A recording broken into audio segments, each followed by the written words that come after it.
Yeah, no, it's never know when you're going to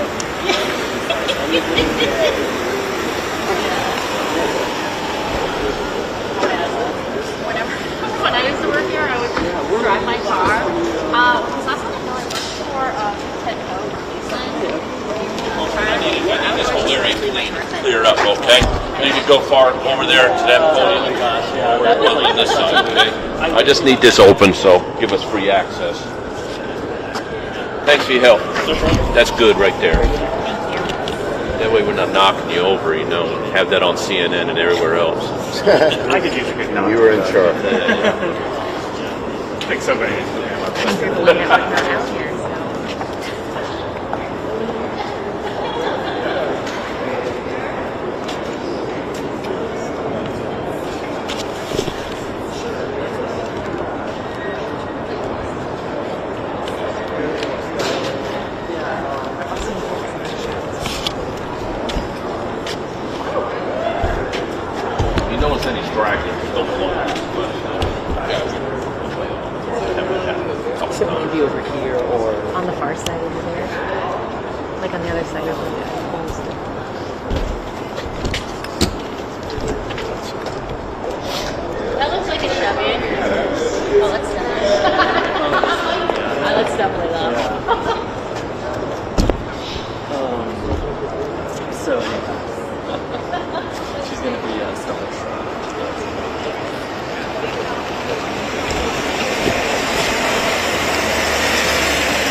for the chairman.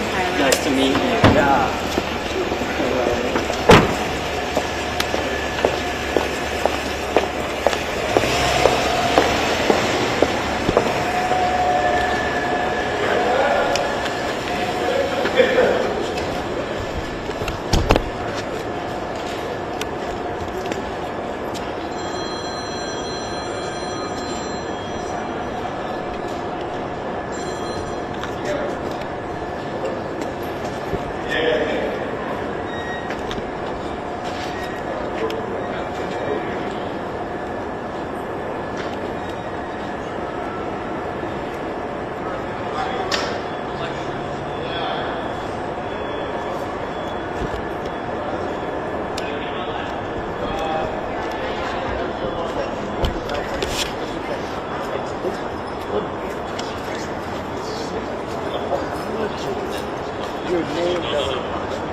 Mr. Hur, do you believe Joe Biden is mentally competent enough to be president of the United States? Was your report fair, sir? Does Joe Biden have the mental capability necessary to serve POTUS?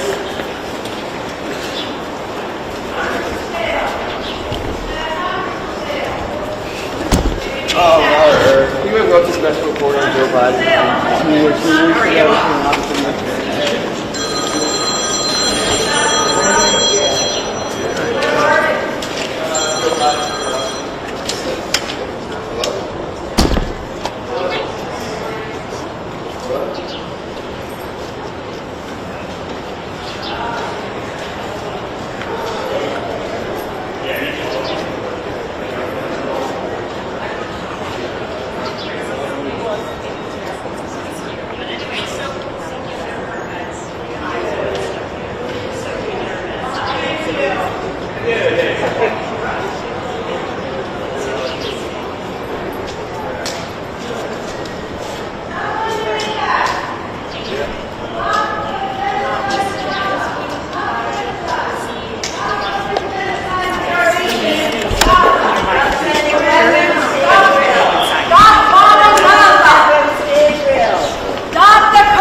go far over there to that podium. Oh my gosh, yeah. Well, on this side, okay?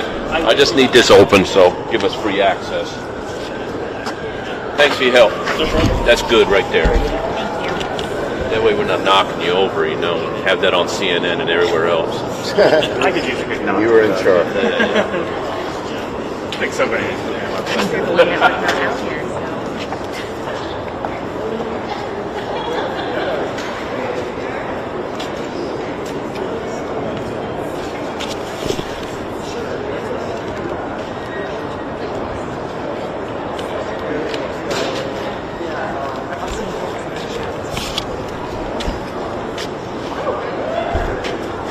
You notice any stragglers, don't look. So it could be over here or. On the far side over there. Like on the other side of the post.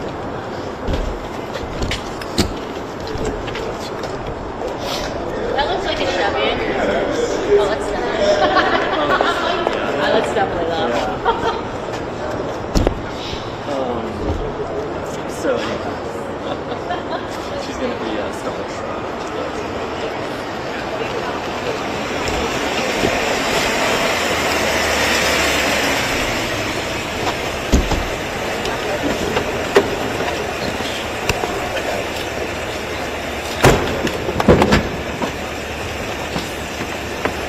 Hey man, how are you? Hi, good morning. Good morning. Yeah, Tyler for the chairman. Tyler. Nice to meet you. Yeah.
Most one guy around is you.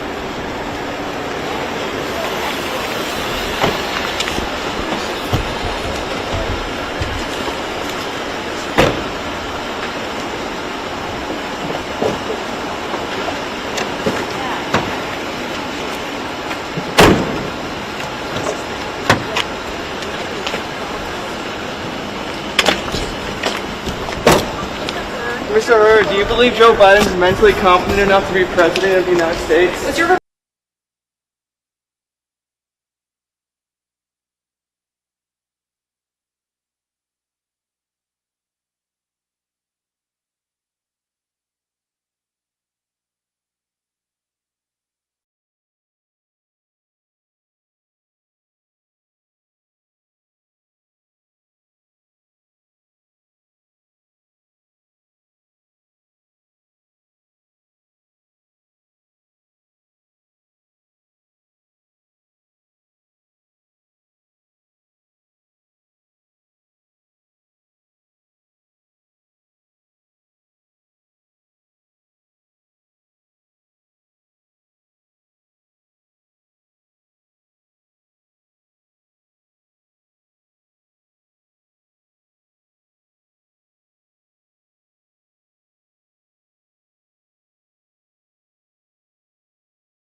silent about these war crimes, about these crimes. These are moral lapses. Congressmen must stop funding war crimes and crimes in Gaza. Stop funding genocide in Gaza. These are real children. This is not Photoshop. These are children. 1,000 have had amputations. Ms. Ross, do you agree? We must do something. We are doing it. What are we doing?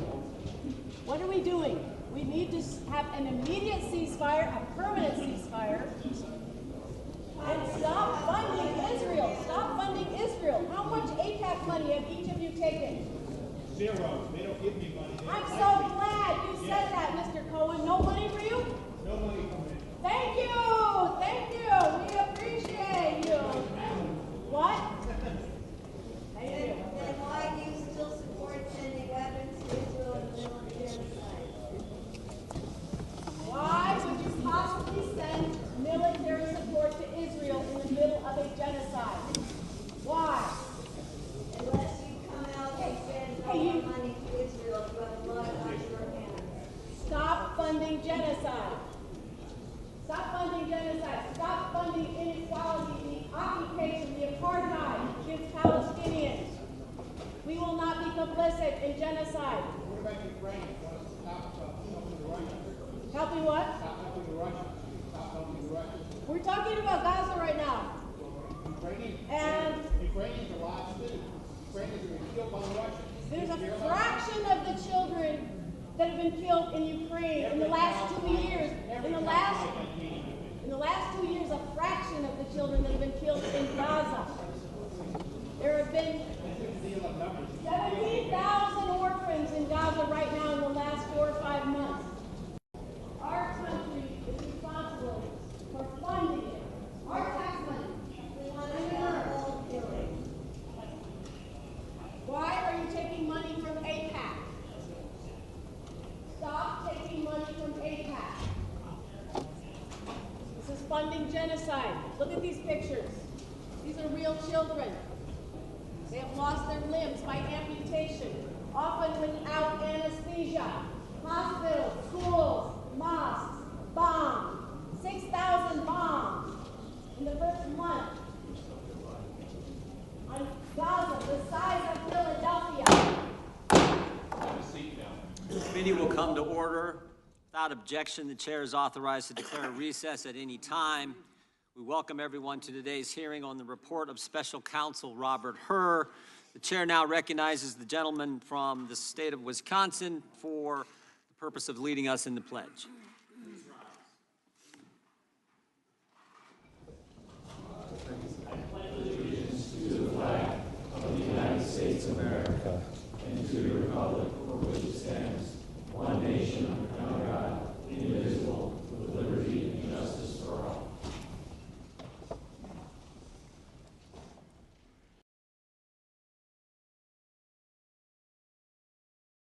Without objection, Chairman Comer and Ranking Member Raskin will be permitted to participate in today's hearing for the purposes of making opening statements and asking questions of the witness. They each will receive 3 minutes for an opening statement and 5 minutes to question the witness. The chair now recognizes himself for an opening statement. Robert Hur was appointed special counsel on January 12th, 2023. He had a fundamental question to address. Did Joe Biden unlawfully retain classified information? The answer, yes, he did. Page 1 of Mr. Hur's report, he says this: our investigation uncovered evidence that President Biden willfully retained and disclosed classified materials after his vice presidency when he was a private citizen. He further writes, Mr. Biden willfully retained marked classified documents about Afghanistan and handwritten notes in his notebooks, which he stored in unsecure places in his home. Joe Biden kept classified information, and Joe Biden failed to store classified information properly. Mr. Hur made these determinations after interviewing 147 witnesses. He examined 7 million documents, including emails, text messages, photographs, videos, toll records, and other materials from both classified and unclassified sources. But there's more. Joe Biden not only kept information he wasn't allowed to keep, and he not only failed to secure that information properly, he also shared it with people who weren't allowed to see it. Shared that information with his ghostwriter. And remember, this is information that only individuals with a security clearance are supposed to see. Mr. Hur told us on page 200 of his report that it's the kind of information that, quote, risk serious damage to America's national security. And what did Joe Biden have to say about all this? What was his explanation? On page 94 of Mr. Hur's report, Joe Biden said he took his notebooks with him after his vice presidency because, quote, they're mine. And every president before me has done the same exact thing. Never mind the fact that he had never been president when he took this information, but what comes through is Joe Biden felt he was entitled. You can almost hear it. You can feel the arrogance in the statement. They're mine. But even with all that, Mr. Hur chose not to bring charges because, quote, Mr. Biden would likely present himself to a jury as he did in our interview of him, as a sympathetic, well-meaning, elderly man with a poor memory. A forgetful old man who Mr. Hur said did not remember when he was vice president, forgetting on the first day of the interview when his term ended, and forgetting on the second day of the interview when his term as vice president began. Mr. Hur produced a 345-page report.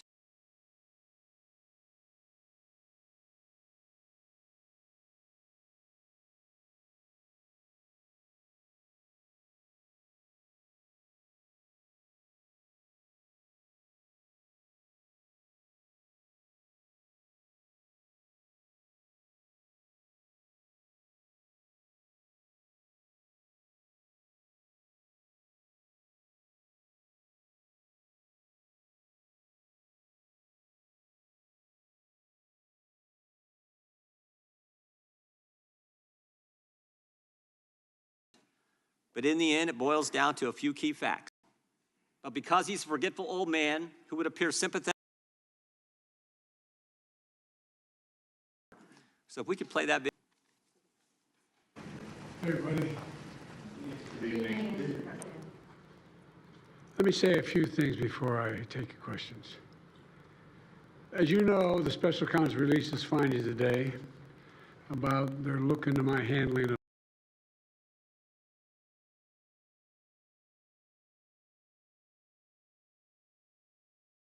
classified documents. President Biden, something the special counsel. And I'm an elderly man, and I know what the hell I'm doing. I've been president. I put this country back on its feet. I don't need his recommendation. My memory is so bad, I let you speak. That's my memory has gotten worse, Mr. President. My memory is not good. My memory is fine. My memory, take a look at what I've done since I become president. None of you thought I could pass any of the things I got passed. How'd that happen? You know, I guess I just forgot what was going on. Mr. President. Voters have concerns about your age. How are you going to assuage them? And do you fear that this report is only going to fuel further concerns about your age? Only by some of you. Mr. President, Clear criminal liability today. But do you take responsibility for at least being careless with classified material? I take responsibility for not having seen exactly what my staff was doing. It goes in and points out things that appeared in my garage, things that came out of my home, things that were moved not by me, but my staff.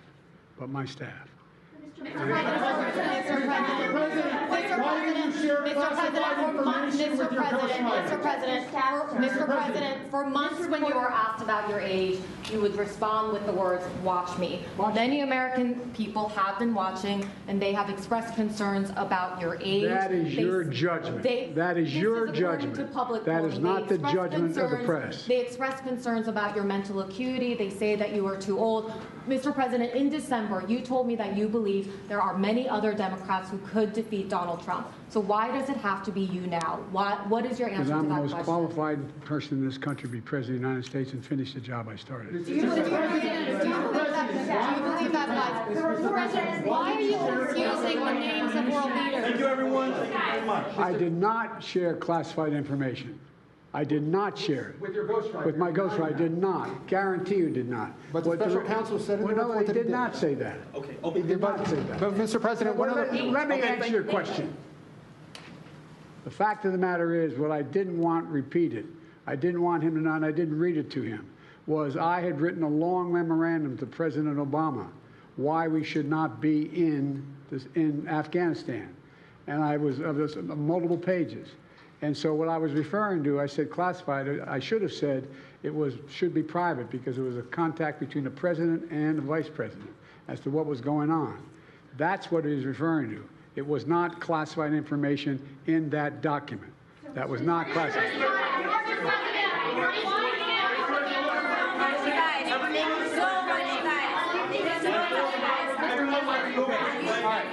He called on me. When you look back at this incident, is there anything you would do differently now? And do you think that a special prosecutor should have been appointed in the first place in both of these cases?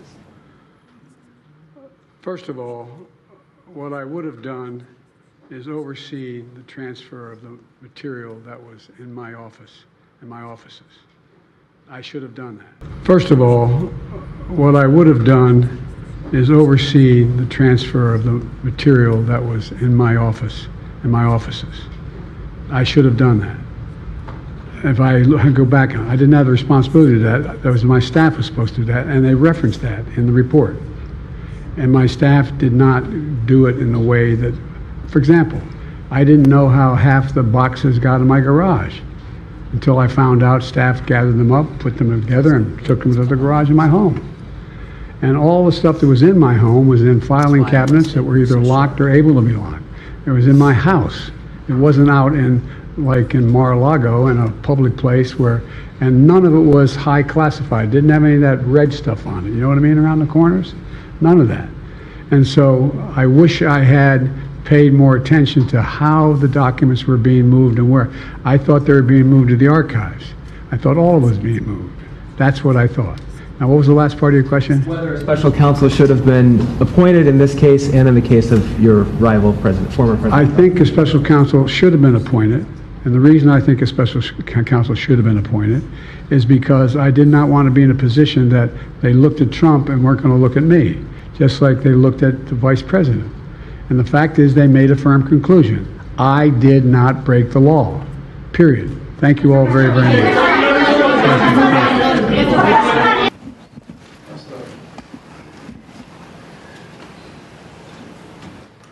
I'm of the view, as you know, that the conduct of the response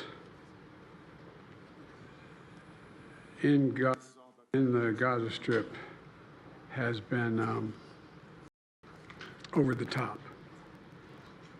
I think, you know, initially, the President of Mexico, Sisi, did not want to open up the gate to allow humanitarian material to get in. I talked to him. I convinced him to open the gate. Let them make them part of the Middle East and recognize them fully in return for certain things that the United States would commit to do. And the commitment that we were proposing to do related to two items. I'm not going to go in detail, but one of them was to deal with the protection against their arch enemy to the northwest, northeast, I should say. The second one, by providing ammunition and material for them to defend themselves. Coincidentally, that's the time frame when this broke out. I have no proof what I'm about to say, but it's not unreasonable to suspect that the Hamas understood what was about to take place and wanted to break it up before it happened. Thank you, everybody. We're going to need everybody to hold for a moment. Chair now recognizes the ranking member, Mr. Nadler, for an opening statement. Mr. Chairman, I'm glad you have such information, such admiration for the President that you allowed him to take the first 10 minutes of this hearing.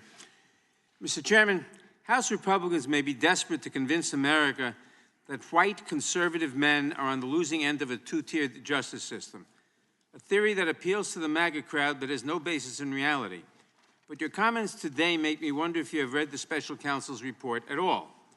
The Hur report does help us draw a distinction between President Biden and Donald Trump, just not the one you want. Two distinctions, actually. First, the report is clear that, quote, at no point did the special counsel find evidence that Mr. Biden intended or had reason to believe the information would be used to injure the United States or to benefit a foreign nation, close quote. With respect to the classified documents found in President Biden's possession, quote, the decision to decline criminal charges was straightforward, close quote. And with respect to the special counsel's investigation, quote, Mr. Biden turned in classified documents to the National Archives and the Department of Justice, consented to the search of multiple locations, including his homes, sat for a voluntary interview, and in other ways cooperated with the investigation, close quote. President Biden acted responsibly, cooperated completely, and the decision to decline criminal charges was relatively straightforward. In short, to borrow a phrase from the last administration, the Hur report represents the complete and total exoneration of President Biden. And how does that record contrast with President Trump, the documents he retained, and the criminal charges pending against him in Florida? We know that Trump deliberately took large amounts of classified information from the White House. He has admitted as much, occasionally pretending that he classified this information without telling anyone on his way out the door. We know that he stored that information around Mar-a-Lago in the craziest of places, on the ballroom stage, spilled across the floor of an unlocked closet next to the toilet. We know that he showed classified military plans to an author interviewing him at Bedminster. Quote, as president, I could have declassified it, Trump says on an audio recording. Now I can't, you know, but this is still a secret. Still a secret, close quote. So much for the declassification theory. We know from the indictment that Trump is alleged to have shared these classified documents with many other visitors to Mar-a-Lago. And we know that, despite this outrageous conduct, the Department of Justice gave Trump every opportunity to avoid criminal charges. Again, in the special counsel's words, quote, after being given multiple chances to return classified documents and avoid prosecution, Mr. Trump allegedly did the opposite. He not only refused to return the documents for many months, but he also obstructed justice by enlisting others to destroy evidence and then to lie about it, close quote. Why did the president charge former President Trump but not President Biden?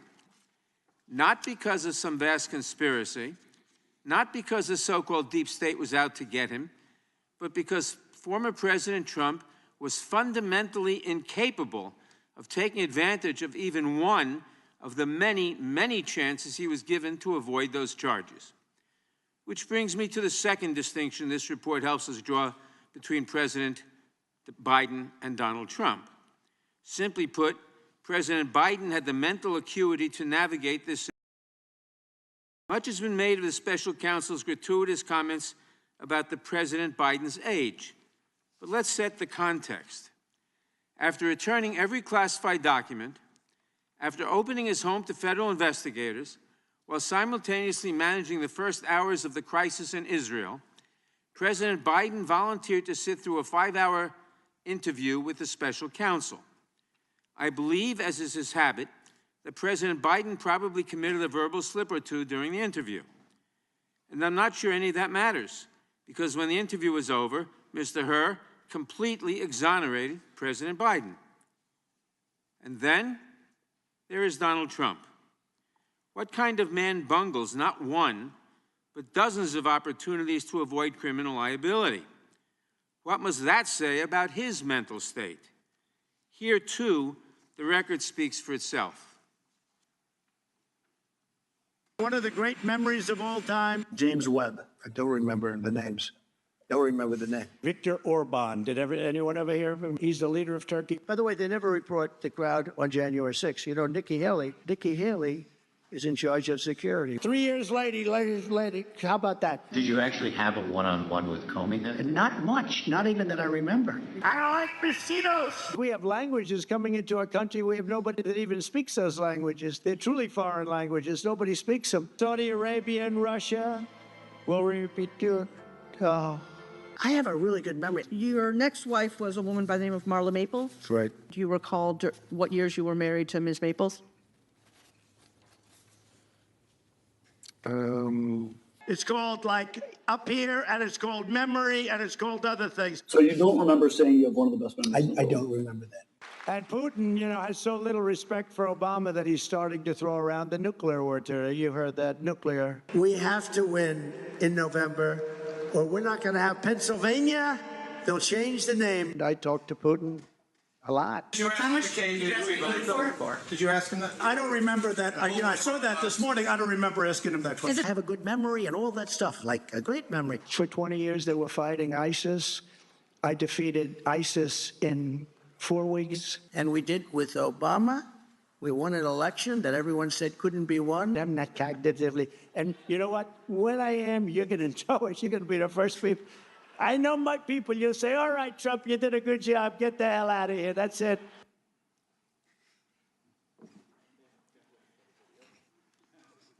That is a man who is incapable of avoiding criminal liability, a man who is wholly unfit for office, and a man who, at the very least, ought to think twice before accusing others of cognitive decline.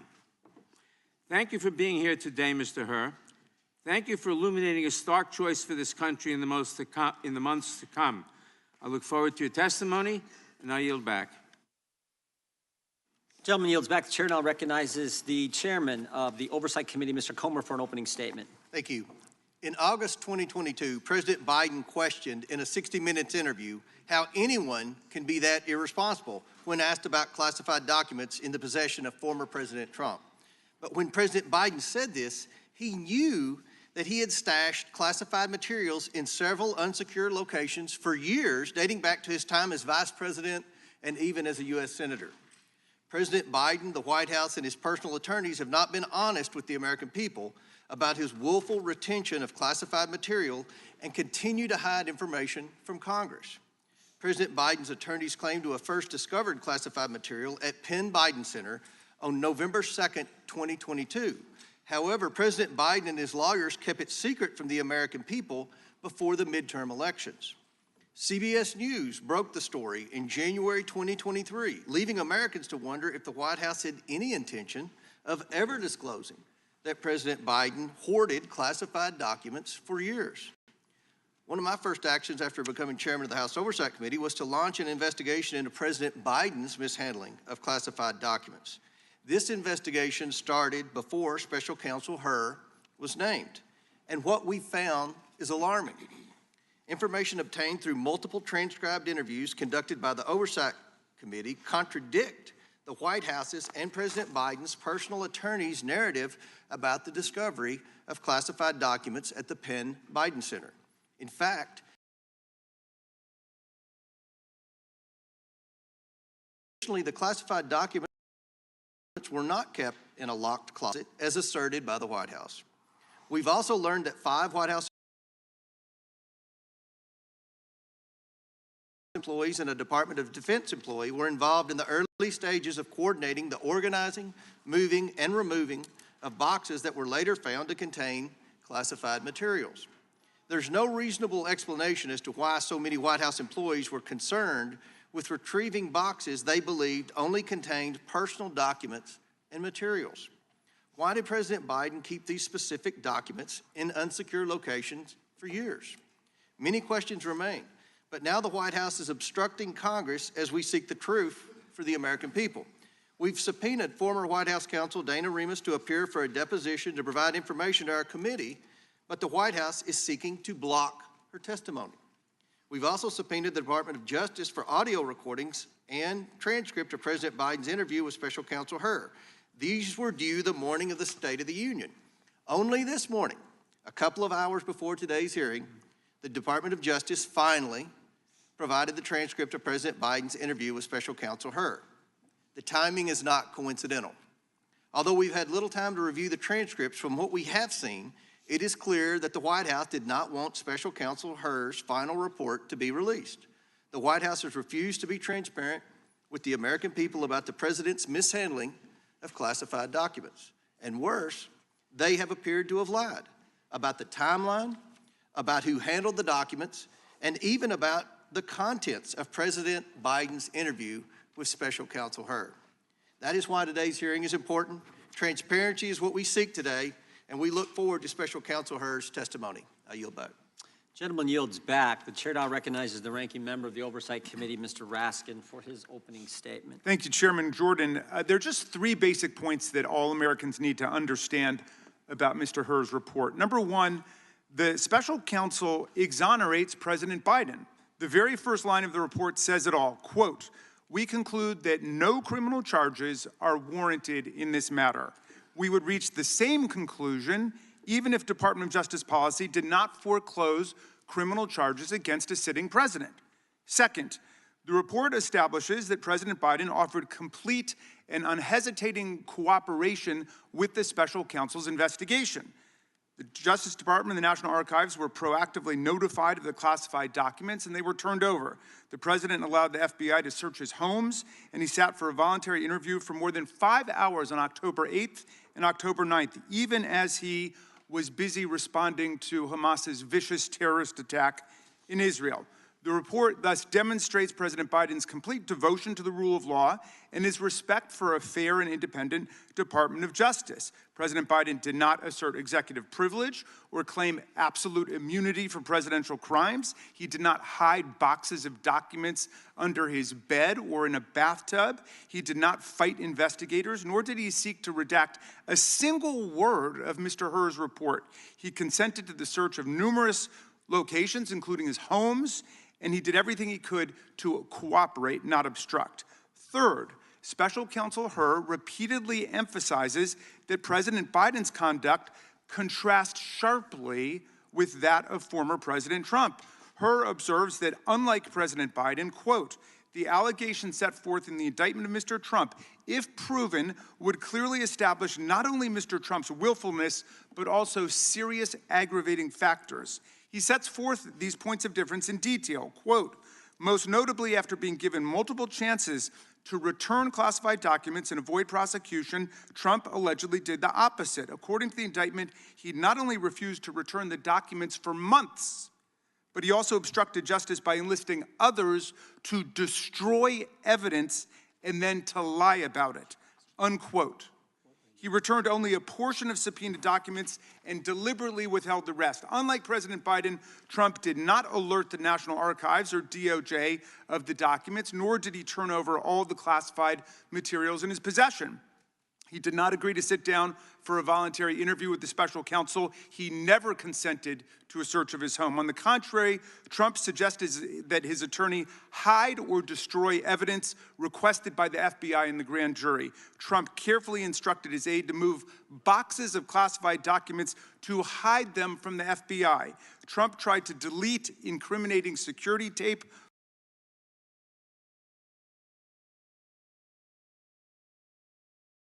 footage from Mar-a-Lago, and he got his attorney to provide a false certification to the FBI saying he had produced all the documents in his possession. He did not.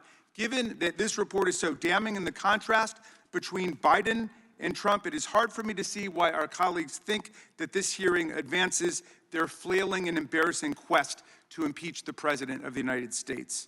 What America sees today is evidence of one president who believes in the rule of law and works to protect it, and one who has nothing but contempt for the rule of law and acts solely in pursuit of his own constantly multiplying corrupt schemes. I yield back.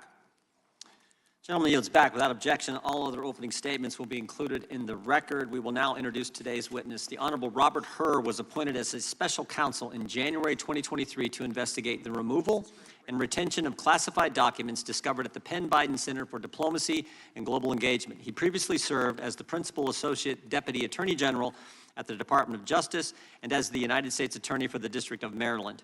He was a law clerk for Chief Justice William Rehnquist and also clerked for Judge Alex Kaczynski on the Ninth Circuit Court of Appeals. We welcome our witness and thank him for appearing today. We will begin by swearing you in. Mr. Hur, would you please stand? Raise your right hand. Do you swear or affirm under penalty of perjury that the testimony you're about to give is true and correct to the best of your knowledge, information, and belief, so help you God? Let the record reflect that the witness has answered in the affirmative. Thank you, and you can be seated. Please know that your written testimony will be entered into the record in its entirety. Accordingly, we ask that you summarize your testimony. Mr. Hur, you may begin with your opening statement. Make sure you got that mic on, if you could, Mr. Hur. Thank you. Thank you, Chairman. Chairman Jordan, Ranking Member Nadler, Chairman Comer, Ranking Member Raskin, members of the committee, good morning.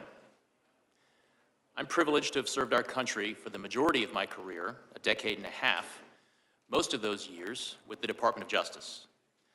I have served as a line prosecutor, a supervisor, the Principal Associate Deputy Attorney General, a United States Attorney, and a Special Counsel.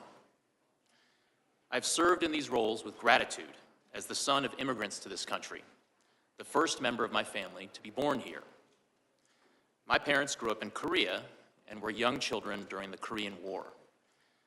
My father remembers being hungry and grateful for the food that American GIs shared with him and his siblings. My mother fled what is now North Korea in her own mother's arms, heading south to safety. My parents eventually met, married, and came to the US, seeking a better life for themselves and for their children. Their lives and mine would have been very different were it not for this country. No matter the role, no matter the administration, I have applied the same standards and the same impartiality. My respect for the Justice Department and my commitment to this country are why I agreed to serve as special counsel when asked by the Attorney General. I resolved to do the work as I did all my work for the department, fairly, thoroughly, and professionally, with close attention to the policies and practices that govern department prosecutors. My team and I conducted a thorough, independent investigation. We identified evidence that the president willfully retained classified materials after the end of his vice presidency when he was a private citizen. This evidence included an audio-recorded conversation during which Mr. Biden told his ghostwriter that he had, quote, just found all the classified stuff downstairs, end quote. When Mr. Biden said this, he was a private citizen speaking to his ghostwriter in his private rental home in Virginia. We also identified other recorded conversations during which Mr. Biden read classified information aloud to his ghostwriter. We did not, however, identify evidence that rose to the level of proof beyond a reasonable doubt. Because the evidence fell short of that standard, I declined to recommend criminal charges against Mr. Biden. The department's regulations required me to write a confidential report explaining my decision to the Attorney General. I understood that my explanation about this case had to include rigorous, detailed, and thorough analysis. In other words, I needed to show my work, just as I would expect any prosecutor to show his or her work explaining the decision to prosecute or not. The need to show my work was especially strong here. The Attorney General had appointed me to investigate the actions of the Attorney General's boss, the sitting President of the United States. I knew that for my decision to be credible, I could not simply announce that I recommended no criminal charges and leave it at that. I needed to explain why. My report reflects my best effort to explain why I declined to recommend charging President Biden. I analyzed the evidence as prosecutors routinely do, by assessing its strengths and weaknesses, including by anticipating the ways in which the president's defense lawyers might poke holes in the government's case, if there were a trial, and seek to persuade jurors that the government could not prove his guilt beyond a reasonable doubt. There has been a lot of attention paid to language in the report about the president's memory, so let me say a few words about that. My task was to determine whether the president retained or disclosed national defense information willfully. That means knowingly and with the intent to do something the law forbids. I could not make that determination without assessing the president's state of mind. For that reason, I had to consider the president's memory and overall mental state and how a jury likely would perceive his memory and mental state in a criminal trial. These are the types of issues that prosecutors analyze every day. And because these issues were important to my ultimate decision, I had to include a discussion of them in my report to the Attorney General. The evidence and the President himself put his memory squarely at issue. We interviewed the President and asked him about his recorded statement, quote, "I just found all the classified stuff downstairs," end quote. He told us that he didn't remember saying that to his ghostwriter. He also said he didn't remember finding any classified material in his home after his vice presidency. And he didn't remember anything about how classified documents about Afghanistan made their way into his garage. My assessment in the report about the relevance of the President's memory was necessary and accurate and fair. Most importantly, what I wrote is what I believe the evidence shows and what I expect jurors would perceive and believe. I did not sanitize my explanation, nor did I disparage the President unfairly. I explained to the Attorney General my decision and the reasons for it. That's what I was required to do. I took the same approach when I compared the evidence regarding President Biden to the department's allegations against former President Trump. There, too, I called it like I saw it. As a prosecutor, I had to consider relevant precedents and to explain why different facts justify different outcomes. That is what I did in my report. I'm confident the analysis set forth in chapters 11, 12, and 13 of my report provides a thorough evaluation and explanation of the evidence, and I encourage everyone to read it to inform their opinions of the report. Prosecutors rarely write public reports or testify about their investigations.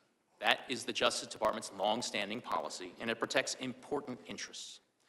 My team and I prepared the report to the Attorney General with care, and the report stands as the primary source of information. My responses today will be limited to clarifying information for the committee.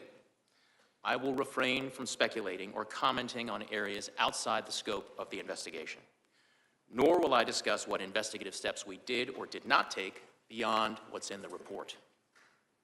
In conclusion, I want to express my heartfelt thanks to the attorneys, agents, analysts, and professional staff who helped us do our work fairly, thoroughly, and independently. I am grateful and privileged to have served with them. I single out for particular thanks Deputy Special Counsel Mark Crickbaum, a former United States attorney himself, who brought great wisdom, skill, and judgment to our task. Thank you. I welcome your questions. Thank you, Mr. Hur. The chair now recognizes the gentleman from North Dakota for 5 minutes. Thank you, Mr. Chairman. How could that possibly happen? How could anyone be that irresponsible? And I thought, what data was in there that could compromise sources, methods, and it's just totally irresponsible? That is President Biden's statement about Donald Trump and the classified documents. And Mr. Hur, classified documents were found at the Penn Biden Center? That's correct. They were found in President Biden's garage? In Wilmington, Delaware, yes. And in his basement den? Also in the same home, yes. And his main floor office? Correct. And his third floor den? Correct. At the University of Delaware? Correct. And at the Biden Institute? Correct. And the elements of the crime for this, I mean, we get into all of this, but the elements of the crime are pretty simple, right? President Biden had unauthorized possession of a document, writing, or note. That's correct. Correct. And that the document, writing, or note related to national defense. Correct. Their officer entitled to receive it. Correct. There is a willfulness intent element, as you say. But those are the elements of the crime. Including the intent element, yes. And there are at least two different quotes, right, where he told his ghostwriter, and this is in your report, in a matter of fact, and this is February 16, 2017, that he had just found all this classified stuff downstairs. He did make that statement that was captured on an audio recording. And on April 10th, 2017, Biden read aloud a classified passage related to a 2015 meeting in the Situation Room. That is in the report, yes. And these are national security documents. Afghanistan, I mean, has been mentioned a whole bunch of those things, right? Correct. And at one point in time, his personal attorneys and the DOJ attorneys argued about notes, taking all of the different things and compared it to Reagan. I'm sorry, could you repeat that, Congressman? President Biden's attorneys, personal attorneys, talked about the notes and why they didn't actually account for the Presidential Records Act, but you found that argument in your report. It seems a little persuasive, but you eventually said no, the executive order trumps, right? We did set forth an analysis of the governing law and ultimately concluded that the executive order 13526 does apply and did govern former Vice President Biden at the time.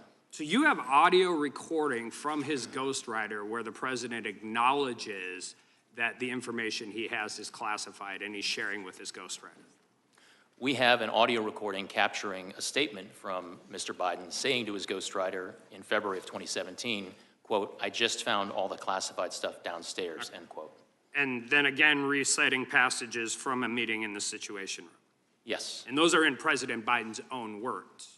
Correct. Right, so and the ghostwriter has no classified, he has no clearance, no classified clearance to anything, correct? That is our understanding, that Mr. Zwanitzer was not authorized to receive classified information. Okay, so the elements are possessed documents, the documents related to national defense, and willfully retained those documents, and in this case, shared them with somebody who was not allowed to receive them. There are different subsections of 18 U.S.C. 793. One subsection relates to the willful retention, and another relates to disclosure of national defense information. Well, I mean, the willful retention, we've got the Penn Biden Center, the garage, the basement den, the main floor office, the third floor den, the University of Delaware, and the Biden Institute. We have a 50-year career of a person who has not been very great at dealing with classified documents throughout, even prior to his time as vice president, when he was in the U.S. Senate, right? We do address each set of those documents in the report, Congressman. So the difference, but I think this is really important because the difference is it appears just from reading the report, he has been, and we heard all about exonerated and all of those different things. It appears from the report he met every actual element of the crime. So I want to talk about the department principles on federal prosecution, because that actually has nothing to do with the underlying elements, correct? It's whether or not you can prove this at trial. Under the Department's Justice Manual and the principles of federal prosecution, a prosecutor has to assess the evidence and determine whether, in his or her judgment, the probable outcome will be a conviction at trial. So whether or not you meet the elements of the crime, which I think it's clear that he does, the second part of this is this, and that's where it gets into the sympathetic, well-meaning elderly man with a poor memory. You could have just said we don't prosecute sitting presidents, but you did not. And you enter this, but that doesn't have anything to do with the actual elements of the crime. That has to do with getting a conviction at trial, correct? Well, Congressman, part and parcel of a prosecutor's judgment as to whether or not a conviction is the probable outcome of trial is assessing how the evidence identified during the investigation lines up with the elements and what proof can be offered to a jury during a trial. Sure, but his well-meaning elderly old man has nothing to do with the underlying elements of the crime. Well, it certainly has it's a something. Presentation to the jury. It certainly has something. Back. Gentleman can respond. It certainly has something to do with the way that a jury is going to perceive and receive and consider and make conclusions based on evidence at trial, Congressman. Time the gentleman has expired. The chair now recognizes the ranking member of the Judiciary Committee, Mr. Nader. Thank you. Thank you, Mr. Chairman. Mr. Hur, in your written testimony, you say that you found some evidence that the president might have willfully retained classified materials at the end of his vice presidency, correct? Correct. But ultimately, you concluded that you could not prove that charge in a court of law. In your words, you, quote, did not identify evidence that rose to the level of proof beyond a reasonable doubt, close quote, correct? That was my judgment. You have been a prosecutor for a long time, Mr. Hur. Would you agree that there's no such thing as being a little bit charged for a crime? You're either charged or you're not, correct? Could you please repeat the question, Congressman? Would you agree that there's no such thing as being a little bit charged for a crime? You're either charged or you are not charged, correct? Yes, it is binary. Either one is not charged or charged. So just to be clear, because so many people have taken your words out of context, your ultimate conclusion was that President Biden could not be charged with a crime because even after your thorough investigation, you could not find sufficient evidence to charge him, correct? My conclusion was that based on my evaluation of the evidence as a prosecutor... Don't feel buzz, correct? I'm sorry, Congressman, I didn't hear your last question. I said based on your conclusion, your ultimate conclusion is that President Biden could not be charged with a crime because even after your thorough investigation, you could not find sufficient evidence to charge him. Correct or not correct? My ultimate conclusion was that criminal charges were not warranted. Correct. Now let's talk about why. I have limited time, so please, when I say correct or not correct, answer the question. Now let's talk about why, in sharp contrast to President Biden, President Trump faces 40 charges related to the unlawful retention of highly classified documents. That is, of course, apart from the additional 51 counts in cases alleging that he incited a rebellion and lied about his finances. You found that President Biden reported the possible classified documents in his possession to the FBI as soon as he learned of them, correct? There was a voluntary disclosure by the President's counsel to authorities relating to the discovery of classified documents at the then Biden. Let's contrast this with President Trump. Are you aware that the FBI only learned that Trump was in possession of classified material after the National Archives discovered them? Congressman, I am not intimately familiar with the facts relating to former President Trump. I'm prepared to comment on them to the extent that I address them in the report. You write in your report that President Biden, quote, would not have handed the government classified documents from his own home on a silver platter if he had willfully retained those documents for years, close quote. In other words, part of understanding President Biden's intent was that he quickly and voluntarily returned those documents to the government, correct? That was a factor in our analysis, yes. Thank you. By way of contrast, to the best of your knowledge, why did the Department of Justice seek a warrant to search Mar-a-Lago? Congressman, I am not familiar with those deliberations. That is a matter that I had no participation Well, in. I'll tell you, it was because they were concerned that Trump had lied about possession of those documents and might conceal or destroy them. Special Counsel Smith found that President Trump obstructed his investigation by suggesting that his attorney falsely represent to the FBI and grand jury that Trump did not have the documents called for by the grand jury subpoena. At any point in your investigation, did you have any reason to believe that President Biden lied to you? I do address in my report one response the President gave to a question that we had posed to him that we deemed to be not credible. Was it clear he didn't lie? I'm sorry, Congressman. The report is clear that he didn't lie, or that he caused his staff to lie to you, and that he didn't cause his staff to lie to you. Your report is clear on that. You agree that causing someone to lie to the FBI is a classic example of obstruction of justice? It is an example of obstruction, yes. Thank you. Trump also obstructed the Smith investigation by directing one of his employees to move boxes of documents to conceal them from Trump's attorney, from the FBI, and from the grand jury. At any point in your investigation, did you find that President Biden directed his staff to conceal documents from you or anyone else? We did not reach that Okay. conclusion. You would agree that hiding documents is a classic example of obstructing an investigation? It is an example of obstruction. Thank you. Donald Trump instructed his staff to delete security footage so that the FBI and special counsel could not see how he had tried to move and hide documents. Do you agree that attempting to delete video footage in this manner is plainly an attempt to obstruct an investigation? Congressman, I don't want to characterize the evidence in the case against former But President. if that happened, would you agree that deleting video footage is plainly an attempt to obstruct an investigation? Congressman, it's the type of evidence that prosecutors would consider. To sum up, Donald Trump is charged with willfully retaining classified documents and conspiring to conceal those documents, and he's facing additional charges for lying to investigators. Isn't that correct? Those are allegations that are in a pending Matter of indictment public against record. former President Trump. And the reason why President Biden is not facing a single charge, Mr. Hur, is not because you went easy on him, but because after reviewing 7 million documents and interviewing nearly 150 witnesses, including the President himself, you could not prove that he had committed a crime. I yield back. Gentleman yields back. The gentleman from, Mr. McClintock, gentleman from California is recognized.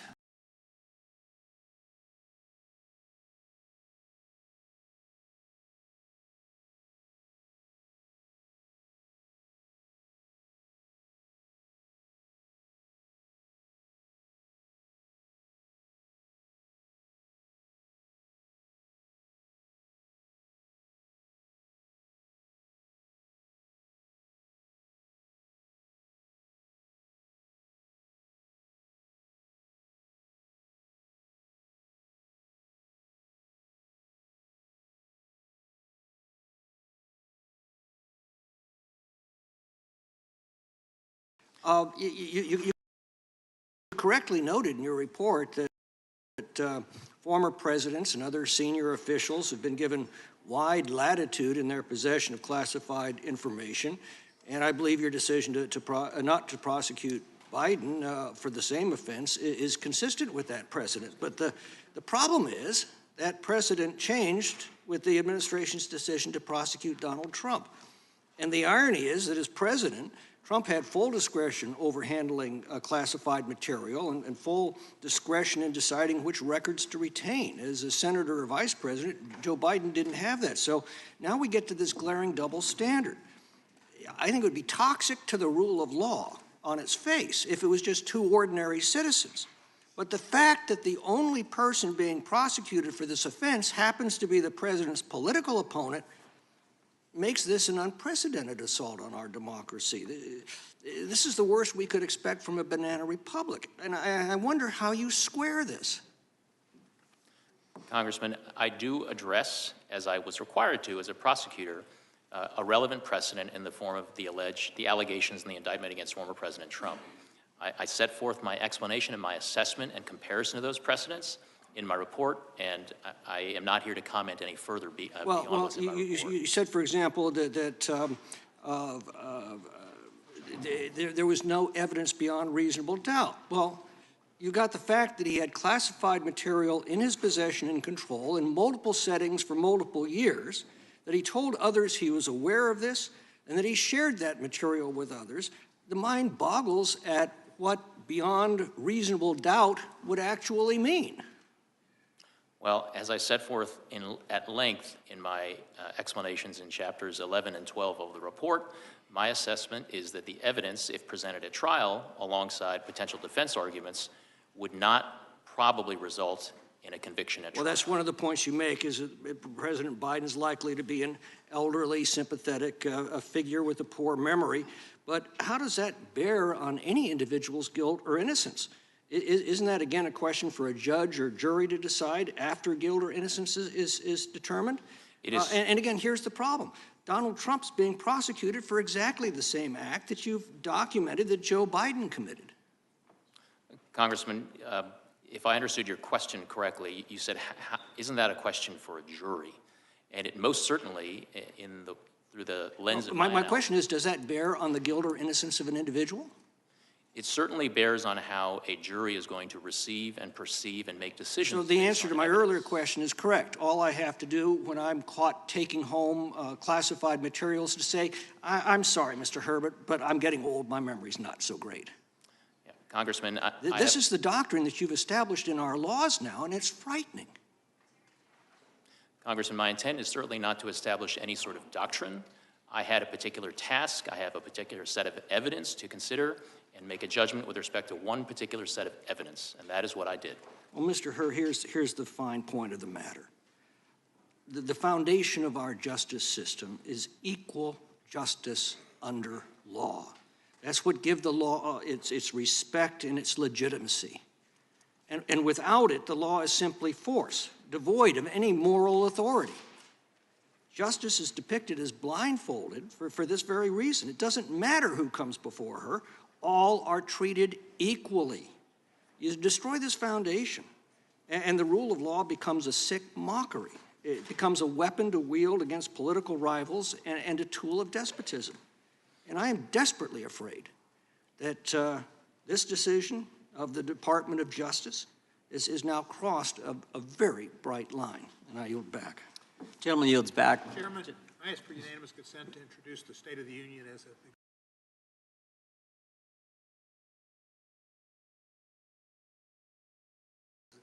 the hearing. Chairman, I ask unanimous consent that a copy of an article in this morning's Washington Post entitled Full Transcript of Biden's Special Counsel Interview Paints Nuanced Portrait. The President doesn't come across as absent-minded as Hur has made him out to be. Without objection. Thank you. Chair now recognizes the gentlelady from California for 5 minutes. Thank you, Mr. Chairman, and thank you, Mr. Hur, for being here today. I found your report very interesting, and I learned some things about it. The law and the precedents. There are clear differences between the cases and precedents set by Presidents Reagan, Trump, and Biden. Now, it was widely known that President Reagan kept diaries from his presidency that included classified information. What I didn't know and learned in your report was that the Department of Justice, quote, repeatedly described the diaries in public court filings as Mr. Reagan's personal records, unquote, and that no agency ever attempted to remove his diaries. That's on page 195 of your report. Very interesting. So the investigation found that President Biden believed that his notebooks were his personal property, including work and political notes, reflections, to-do lists, and more that he was entitled to take home. You found that on page 232. So while much of his notebook was work-related, he still had some purely personal subjects like, again, I quote, gut-wrenching entities about the illness and death of his son, Beau, and that's on page 82 and 253 of your report. So it's clear, based on the Reagan precedent, that no criminal charges were warranted in this matter relative to personal notebooks. Now, I want to be clear that although the notebooks contain some very personal information and President Biden considered them his personal property, the President allowed your team to seize and review all of the notebooks you found. Is that correct? That is correct. Now, that's in stark contrast to ex-President Trump's case. He obstructed and diverted all the investigations. Now, you also interviewed President Biden about other classified documents you found outside his notebooks, didn't you? Yes, Congresswoman. So did the President tell you that he believed any documents other than his own handwritten work were his personal property? Yes or no?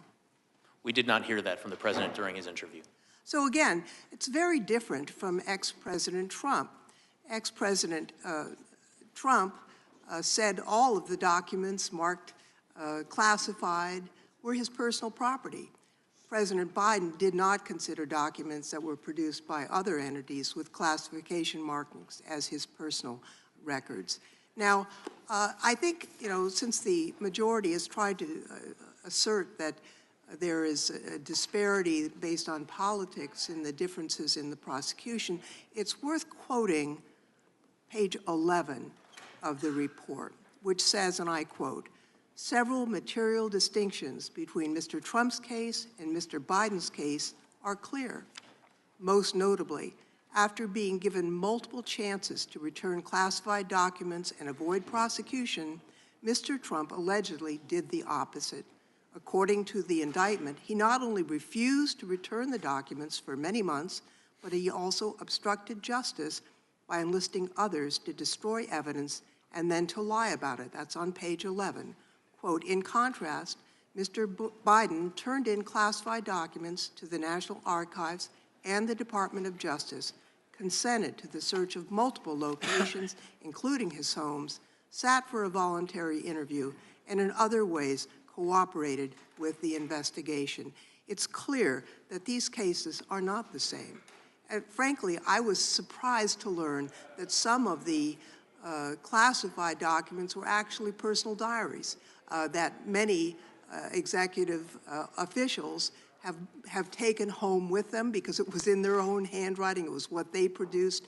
And based on the Department of Justice public statements during the Reagan administration, it is understandable that a person could believe that their personal diaries that they produced were not to be turned over, just as President Reagan did not turn them over. So I appreciate your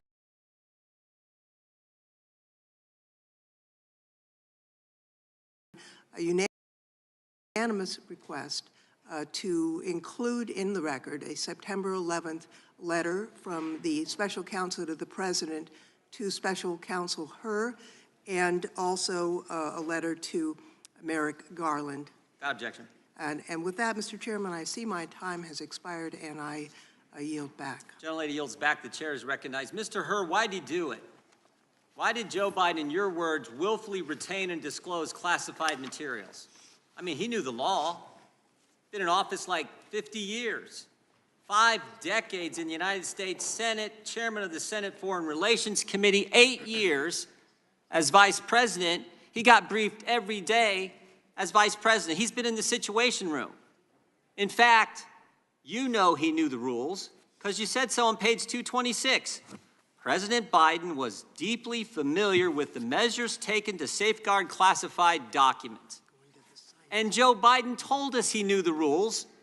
Mr. Armstrong said this earlier. Joe Biden was deeply familiar with it. You're exactly right, because he told us when Jack Smith goes after President Trump, Joe Biden says, how could this happen? What data was in those documents that could compromise sources and methods? It's irresponsible. So Joe Biden knew the rules. You know he knew the rules. And Joe Biden told us he knew the rules. So, Mr. Hur, why did he break them? Congressman, the conclusion as to exactly why the president did what he did is not one that we explicitly address in the report. The report explains my decision to the Attorney General that no criminal charges were warranted in this manner. I think you did tell us. I think you told us, Mr. Hur. Page 231, you said this. President Biden had strong motivations. That's a key word. We're getting to motive now. President Biden had strong motivations to ignore the proper procedures for safeguarding the classified information in his notebooks. Why did he have strong motivations? Because, next word, because he decided months before leaving office to write a book. To write a book, that was his motive. He knew the rules, he broke them because he was writing a book. And you further say, and he began meeting with the ghostwriter while he was still vice president. There's the motive. Mr. Hur, how much did President Biden get paid for his book? Off the top of my head, I'm not sure if that information appears in the report. Sure does. There's a dollar amount in there. You remember? I don't, it may be $8 million if that's $8 million. Joe Biden had 8 million reasons to break the rules. Took classified information and shared it with the guy who was writing the book. That's why he did. He knew the rules, but he broke them for $8 million in a book advance. But you know what? It wasn't just the money. Joe Biden, here's this page 231, very next page. Joe Biden, in your report, Joe Biden viewed his notebooks as an irreplaceable, contemporaneous record of the most important moments of his vice presidency. He'd written this all down for the book, for the $8 million. And the next thing you say in your report is, quote, such a record would buttress his legacy as a world leader. You know what this is? It wasn't just the money. It wasn't just $8 million. It was also his ego. Pride and money is why he knowingly violated the rules. The oldest motives in the book, pride and money. You agree with that, Mr. Hur? You wrote it in your report. That language, and it does appear in the report, and we did identify evidence supporting those assessments. You also had another interesting statement in your report. You said Joe Biden, I want to make sure I get this right, viewed himself as a man of presidential timber. Remember that statement, Mr. Hur? I believe that does appear in the report, at least in the executive summary.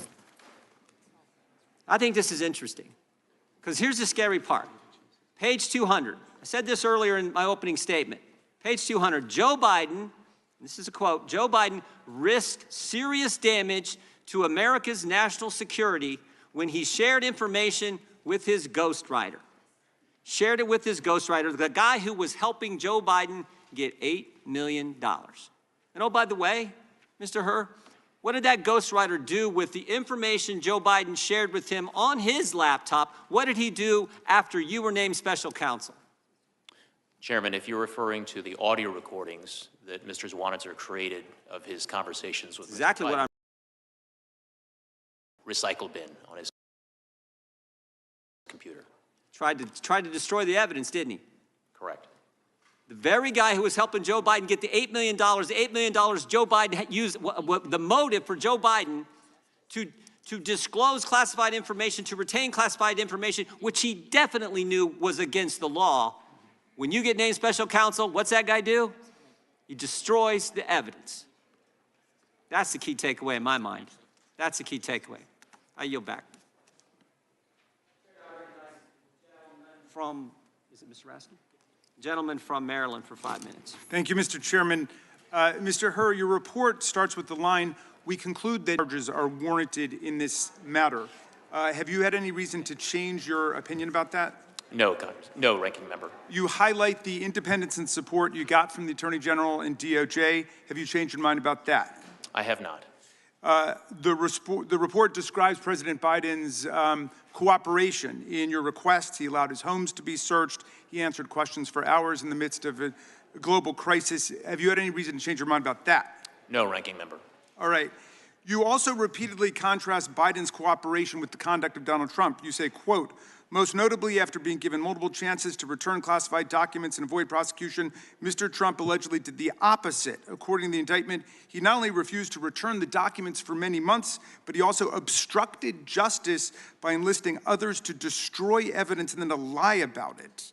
Have you any reason to change your judgment about the differences between President Biden's cooperation and the former president's non-cooperation?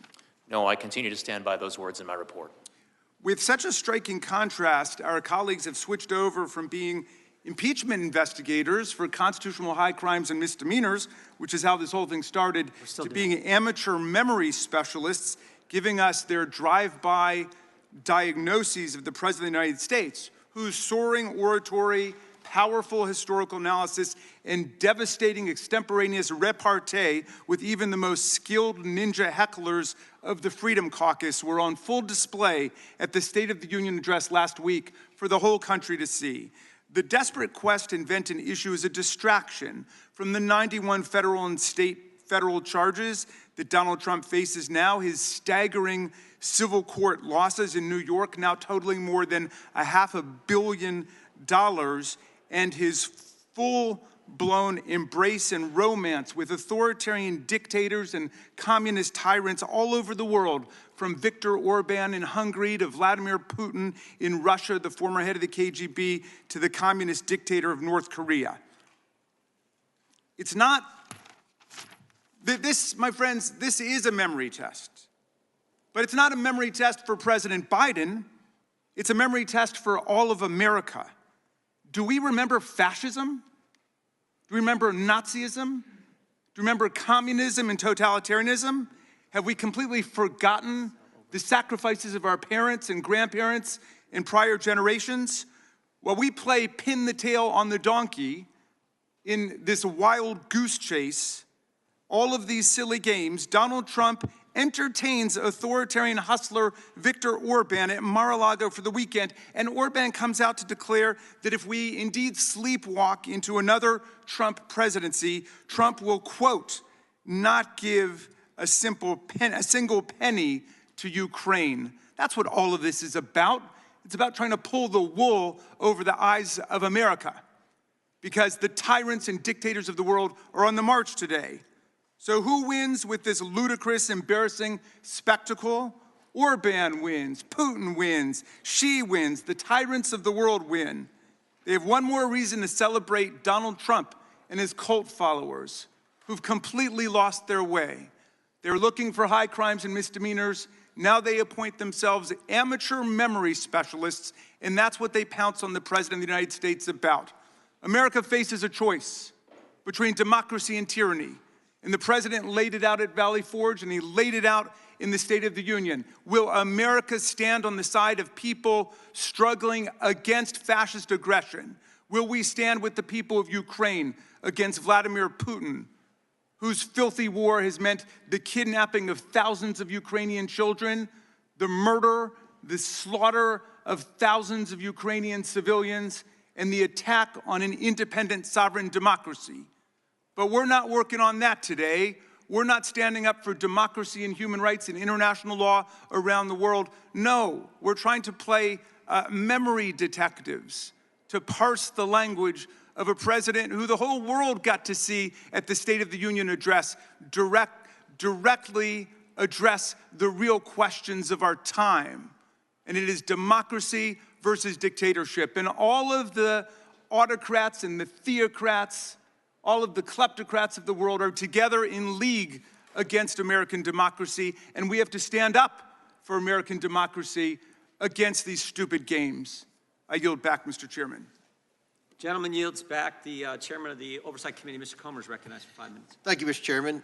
During the Oversight Committee interviews, we've identified a number of White House employees who were involved in the mishandling of classified documents under the leadership of President Biden. Special Counsel Hur, can you please tell us approximately how many current and former White House employees you interviewed related to your investigation? Chairman Comer, I don't have that figure immediately at hand. Of course, it was a subset of the 173 interviews that we conducted during our investigation.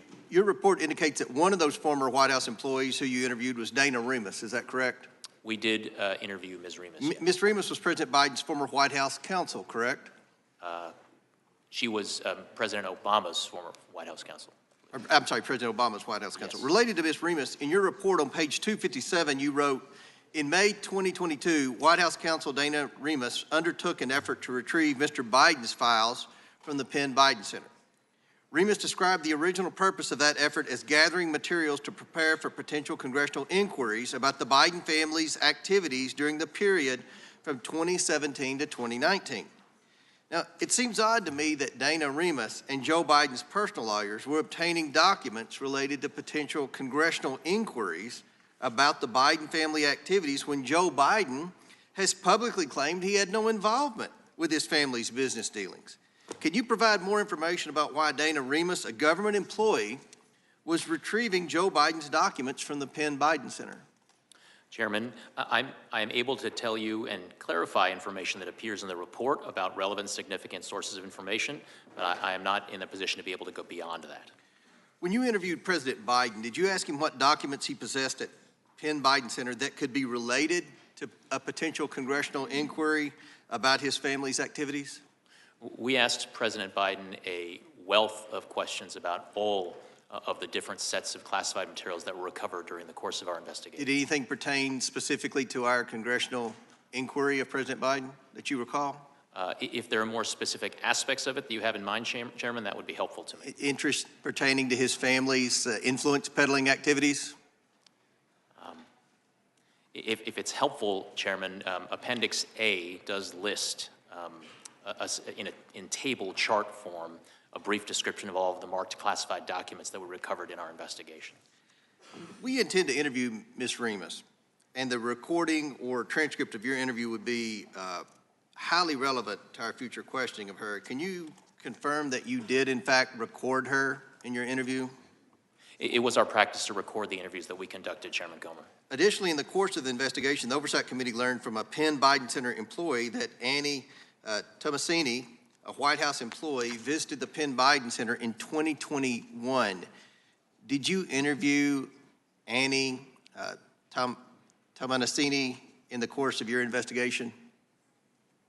Chairman, we do not, the report does not reflect that specific name, but what I can tell you is that the report does reflect that we interviewed the Director of Oval Office Operations, and one of the places that's reflected is footnote 973. Okay.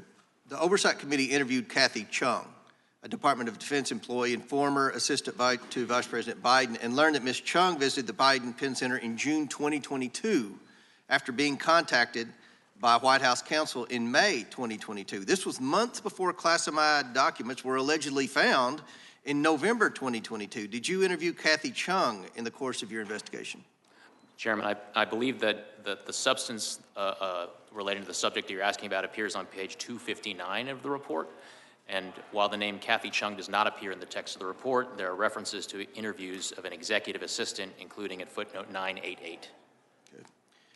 The Oversight Committee also learned from its interviews with Penn Biden Center employees and Kathy Chung that Dana Remus, Anthony Bernal, and Ashley Williams, all at the time White House employees, then visited the Penn Biden Center on different occasions before the alleged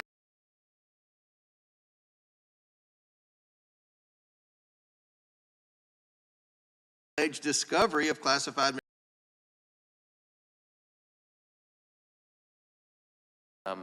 many individuals, and I can assure you, Chairman, that it was a priority of ours to interview all the relevant sources of information about these documents, how they got there, who knew about them, and who accessed them. So again, they were all recorded, is that correct? So there would be recordings? It was our practice to interview recordings, yes, sir. How many White House employees visited the Penn Biden Center before classified materials were reportedly discovered there in November 2022? I don't have according to the White House. Sir, I don't have an exact count of How many visits to the Penn Biden Center were made by either White House employees or President Biden's personal attorneys before the official discovery of documents in November 2022? I don't have that figure at hand, but that should be detailed in Chapter 14 of the report, sir. Yield back. Gentleman yields back. Gentlelady from Texas is recognized for 5 minutes. And before, Mr. Hur, anytime you need a break, just if you need a break, let us know, because we're going to go a while, as you well know. Thank you, sir. Ms. Jackson Lee is recognized.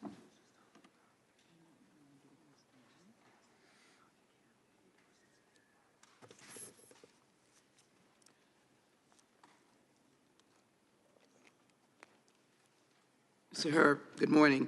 Good morning. The Republicans here asked for a lot of transcripts, but Chair Jordan has yet to release 90-plus transcripts from our interviews with those, if they are to be released to the American people, is the question.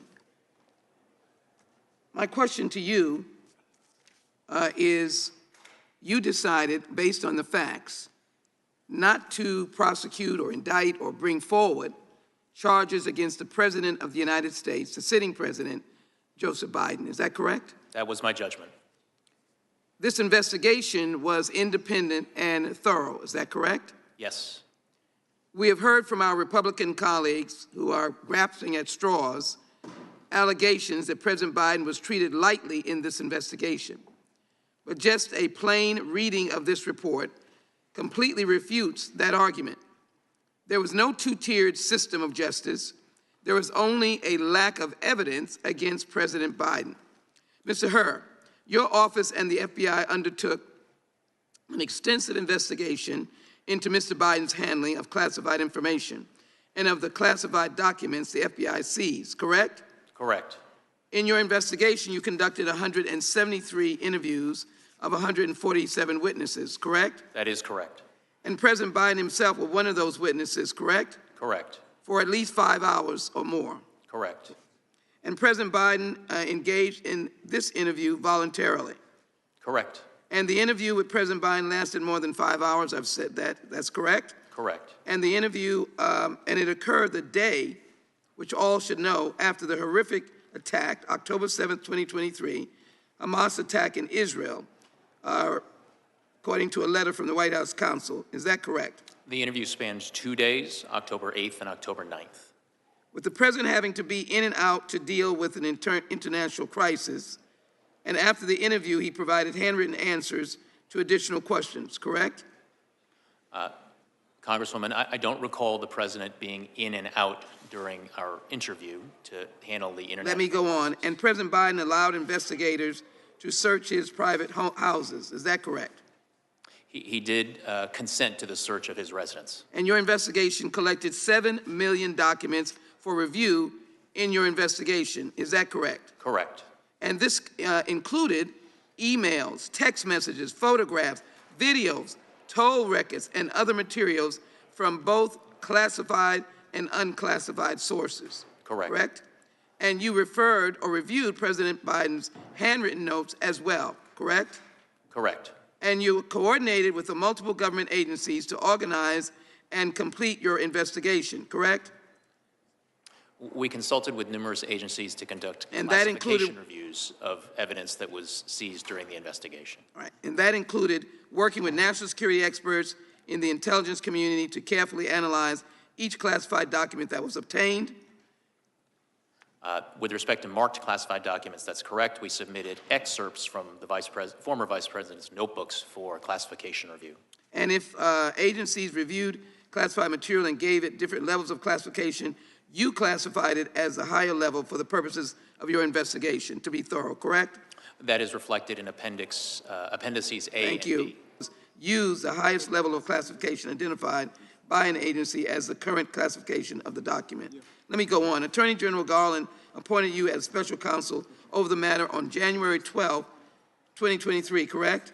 Correct. He authorized you to investigate Mr. Biden's possession of the classified documents, including possible unauthorized removal and retention of classified documents or other records.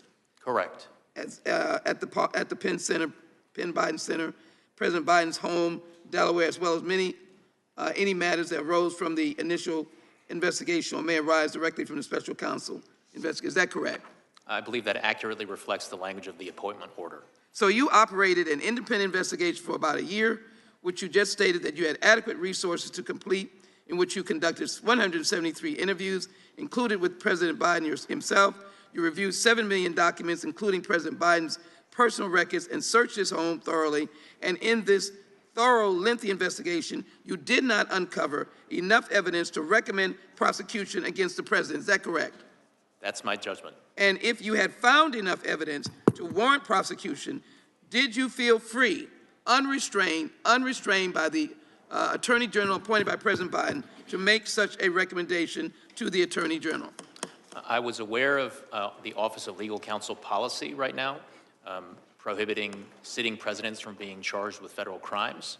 But apart from that, what I can tell you, Congresswoman, is that the investigative steps that we took were my own, the judgment was my own, and the words in the report are my own.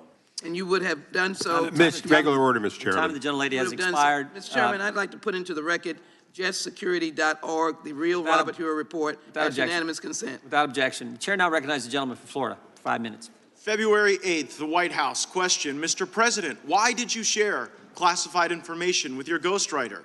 The President, I did not share classified information. I did not share it. I guarantee I did not. That's not true, is it, Mr. Hur? That is inconsistent with the findings based on the evidence in my report. Yes, it's a lie. It's just what regular people would say, right? Yeah, all right. So the next one. And all the stuff that was in my home was in filing cabinets that were either locked or able to be locked. That wasn't true either, was it? That was inconsistent with the findings of our investigation. Another lie, people might say, right? Because what you put in your report was among the places Mr. Biden's lawyers found classified documents in the garage was a damaged open box. So here's what I'm understanding, right? As Mr. Armstrong laid out, you find in your report that the elements of a federal criminal violation are met, but then you apply this senile cooperator theory, that because Joe Biden cooperated and the elevator doesn't go to the top floor, you don't think you get a conviction. And I actually think you get to the right answer in that. I don't think Biden should have been charged, don't think Trump should have been charged. But under the senile cooperator theory, isn't it frustrating that Biden continues to go out and lie about the basic facts of the report that lay out a federal criminal violation? Congressman, I need to disagree with at least one thing that you said, which is that I found that all of the elements were met. One of the elements of the relevant mishandling statute is the intent element, and what my report reflects is my judgment that based on the evidence, I would not be able to prove beyond a reasonable doubt to a jury that that intent element had been met. Right, but the reason you have that doubt is the senile cooperator theory. The fact that Joe Biden is so inept in responding that you can't prove the intent, which again, I don't quibble with that conclusion, but it's frustrating to be like, oh, well, this guy's not getting treated the same way as Trump because the elevator's not going to the top floor, so we can't prove intent. While at the same time, Biden goes out there at the White House and says, well, you know, he just blatantly lies. And what I'm trying to figure out is whether or not Biden's lying because he's still so senile, he hasn't read your report, or whether it's a little craftier and a little more devious and perhaps a little more intentional than we might otherwise think. So I also want to go to this Biden Penn Center. Like, did it give concern to you that the Biden Penn Center, where all this classified stuff was being mishandled, was being floated by foreign governments? Congressman, we were concerned with getting to the bottom of all of the classified documents that were recovered during the course of our... Yeah, but what bothers me is that the money that was paying for the place where the documents were being inappropriately held, it was the Chinese and it was other foreign countries. Did that play into your analysis? Did you look into the $1 billion in foreign funding sources at the Biden Center at UPenn, for example? Congressman, we conducted a thorough, impartial, and fair investigation, and we were very, very concerned with getting to the bottom of all the relevant questions relating to the recovered documents. Did you look into the fact that the Chinese were floating the place where this guy was keeping the documents unsecure? Yes or no? Congressman, to the extent that we identified evidence that was relevant and significant to our investigation, we put it in our report. Okay, well, it seemed relevant to me, maybe not to you. Another thing that seemed relevant to me is this ghostwriter, right? So the ghostwriter purposefully deletes this evidence that seems to be like show culpability of Biden's crimes, and you don't charge him? Why did you not charge the ghostwriter with obstructing justice and deleting evidence? Well, for a number of reasons that are laid out in the report, but in brief, Congressman, yes, when we interviewed the ghostwriter, he did tell us, and I'm trying to get the exact language, that one of the things on his mind, one of the things he was aware of, was that I had been appointed special counsel and was conducting an investigation. Right, so he didn't, just so everybody knows, the ghostwriter didn't delete the recordings just as a matter of happenstance. Ghostwriter has recordings of Biden making admissions of crimes. He then learns that you've been appointed. He then deletes the information that is the evidence, and you don't charge him. That is reflected in the report, and one of the reasons... Like, what does somebody have to do to get charged with obstruction of justice by you? If like deleting the evidence of crimes doesn't count, what would meet the standard? So, Congressman, as we state in the relevant chapter of the report, one of the things that Mr. Zwanitzer did not delete was transcripts of the recordings that he had created that included inculpatory evidence relating to Mr. Biden. Oh, so if you destroy some evidence but not other evidence, that somehow absolves you of the evidence you destroy? Like, here's what I see. Zwanniger should have been charged, wasn't. Biden and Trump should have been treated equally, they weren't. And that is the double standard that I think a lot of Americans are concerned about. I see my time's expired. I yield back.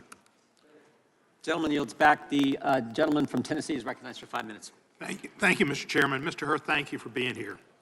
A little confused about this hearing. Mr. Raskin laid out the big picture, what we should be concerned about, but in the more limited picture, Director Mueller had an investigation. He's our most famous recent special prosecutor, and he found sufficient evidence to say there was a connection between Russia and the Trump campaign. And it supported a criminal prosecution if he were not president. You found there was no evidence to support a criminal prosecution. And the story here is simple. President Biden identified classified documents in his home and other places and told archives about them. The Independent Department of Justice under Attorney General Merrick Garland appointed you, a former Trump political appointee, as special counsel to fully investigate these circumstances and authorized you to prosecute criminal misconduct. You declined to prosecute because you found insufficient evidence of a crime. Case closed. It makes really a perfect case where you did your job, Mr. Garland did his job, and unlike Mr. Barr, he didn't interfere. Did Mr. Garland ask you to change your report at all? He did not, sir. Didn't redact a thing? No, sir. Like Mr. Barr did, he redacted everything and made the Mueller report look like 180 degrees different than what it was. Mr. Garland did right, and you did right, and I commend each of you. The Department of Justice is independent and allows the special counsels to investigate and prosecute the facts if it's supported. Joe Biden's actions in handling of classified materials is similar to most other former presidents and vice presidents. The exception is Donald Trump. So let's start with some yes or no questions. Did you receive any pressure from Mr. Garland or his staff to make any specific factual finding or legal conclusion? No. Did you receive the resources necessary to carry out your duties? Yes. Do you have any reason to believe that you were treated differently with regard to independence or resources than other DOJ special prosecutors? No. Based on your experience as special counsel, do you have any reason to believe the Attorney General was improperly directing, pressuring, or interfering with Jack Smith or his work? I do not have the basis to answer that question. But your declination, which we treat as thoughtful and apolitical, we should treat prosecutorial decisions by Jack Smith the same way, to the best of your knowledge. Again, I really do not have the sufficient information with respect to Jack Smith's investigation to provide any comment on it. Let me ask you this. If President Biden, in his testimony to you, knew the exact date, January 20, whatever it was, 2009, when he became vice president, and the day when he left being vice president, January the 20th, I guess the first would have been January 20th again, 2009, and then January 20 in 2017. If he knew those dates exactly right, and if he knew the exact date and the instant that Beau Biden died, would that have changed your decision to bring a prosecution? Sir, I cannot engage in hypotheticals about what my decision would have been with different facts. What I did was to make a decision based on the facts and the circumstances that I was presented with, and we did identify during our investigation. But it appears to me, and I think it would appear to the American public, that these minor discrepancies, as far as dates and after a long period of time, was not the basis. It was not the basis for your decision to decline to prosecute. It was the fact that you didn't have the facts, that he acted differently than Trump, that he voluntarily provided the documents, that he complied with the Justice Department, that he didn't try to obstruct justice. Those were the reasons you didn't prosecute him, not because he missed a few dates. Congressman, my reasons for my declination decision are set out in my report, and I stand by the words in the report, sir. Well, thank you. And I think I'm encompassing them in my what I'm saying to you is that there was not anything to do with his memory why he wasn't chosen to be, you chose not to indict him. It was the difference in the facts in the case and how he dealt with it. The fact is, Mr. Biden sat through 5 hours, and he did an admirable job. And he did an outstanding job in the State of the Union, laying out the case for the future of America, for the middle class, for democracy around the world, for standing up to the Russians, not bending down to them. That's what's important. Not if you can be like on the $64,000 question, assuming it was legit, and answering every single question correctly. That's not what you need to be president. To be president, you need to have values. You need to have an understanding of what values America has and needs to maintain to keep the world safe and peaceful. That's dealing with Ukraine. That's dealing with difficult people like Netanyahu in Israel to try to get something done that's correct. That's what Joe Biden does. And understanding Social Security and Medicaid are important institutions that help seniors, not senile people. I mean, I really object to that comment. People, nobody suggests he's senile, and that's disrespectful of senior people with any kind of memory disability. Lots of seniors have memory disability, but they're not senile, and to do such was shameful. Joe Biden is a competent, good president who knows American values. Gentleman's time has expired. Gentleman yields back. Gentleman from California is recognized for 5 minutes. Thank you, Mr. Chairman. Mr. Hur, I'd like to start off by thanking you for a year of hard work and a comprehensive report.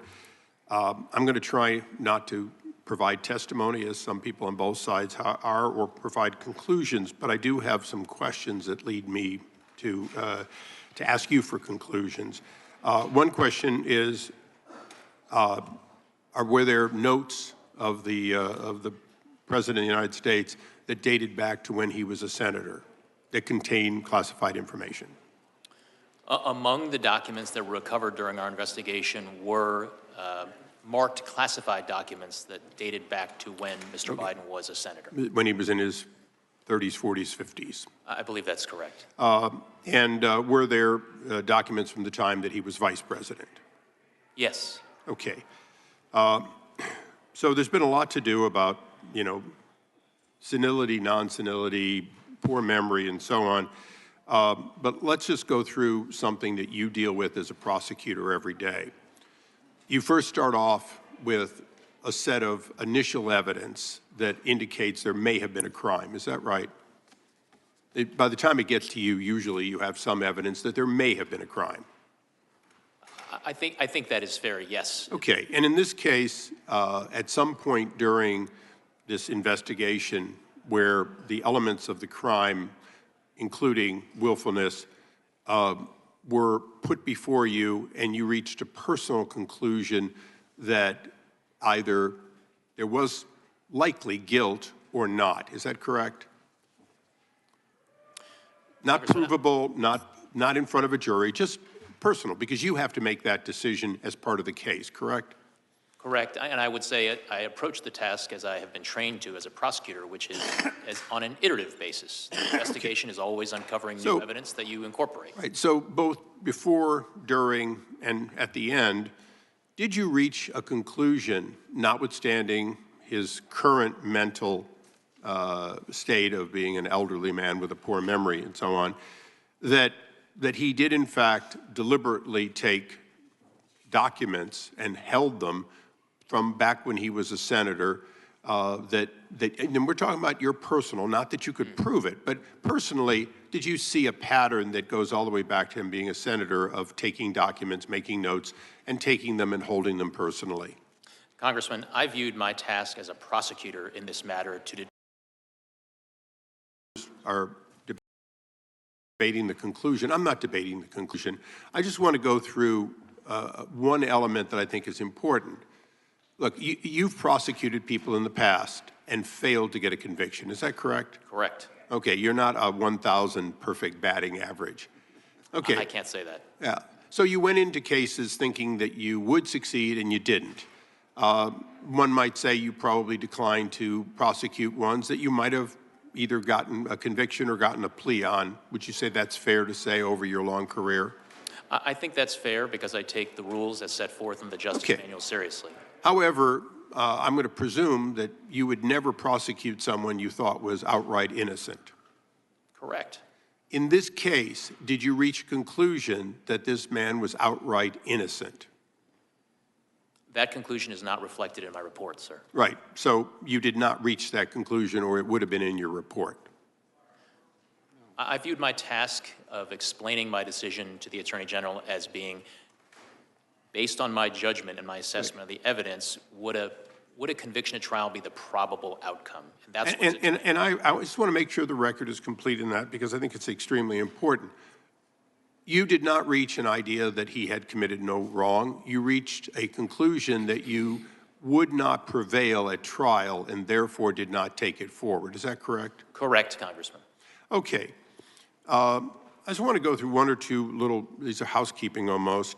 The documents that the president, then vice president, took, which included his own notes, to your knowledge, aren't those covered by the Freedom of Information Act?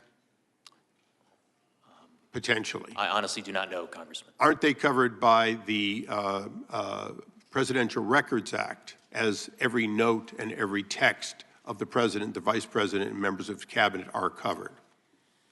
I think different folks would have different views on whether they're covered by the PRA, Congressman. But isn't it true that he left office leaving no copies of that behind, and that alone was inconsistent with an open and transparent individual, correct?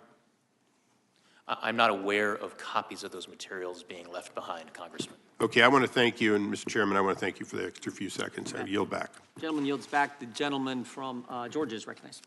Thank you, Mr. Chairman.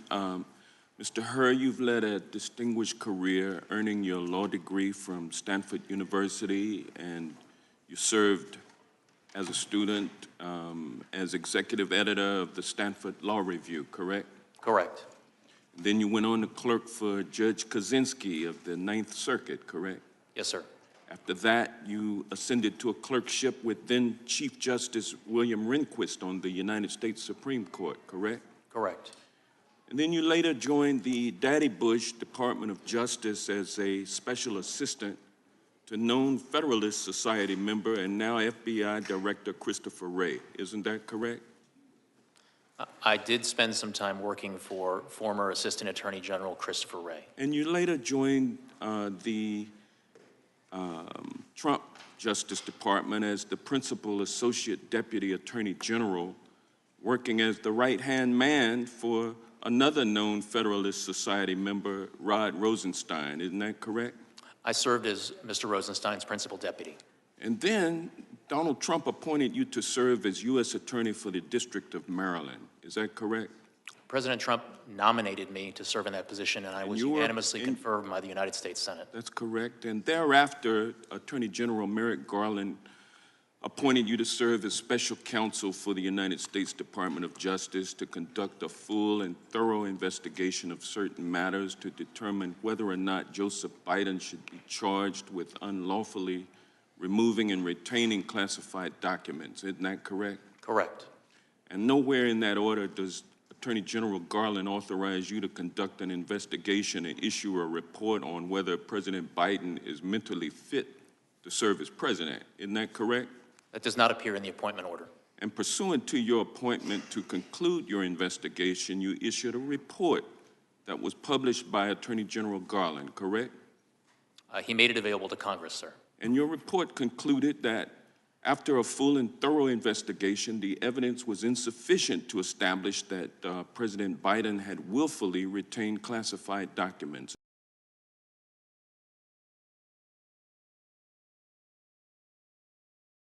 Isn't that correct? My judgment was that based on the state of the evidence, a conviction at trial was not the probable outcome. And you determined that there was no evidence of willful retention because each time classified documents were discovered to be in the president's possession, The White House notified the National Archives right away. The Biden legal team and the White House fully cooperated with the National Archives during the investigation. Once the DOJ opened the investigation, President Biden and his personal counsel fully cooperated. Isn't that correct? We did identify some evidence of willful retention and disclosure, but we also the point noted is, though, that the president cooperated fully with you. And didn't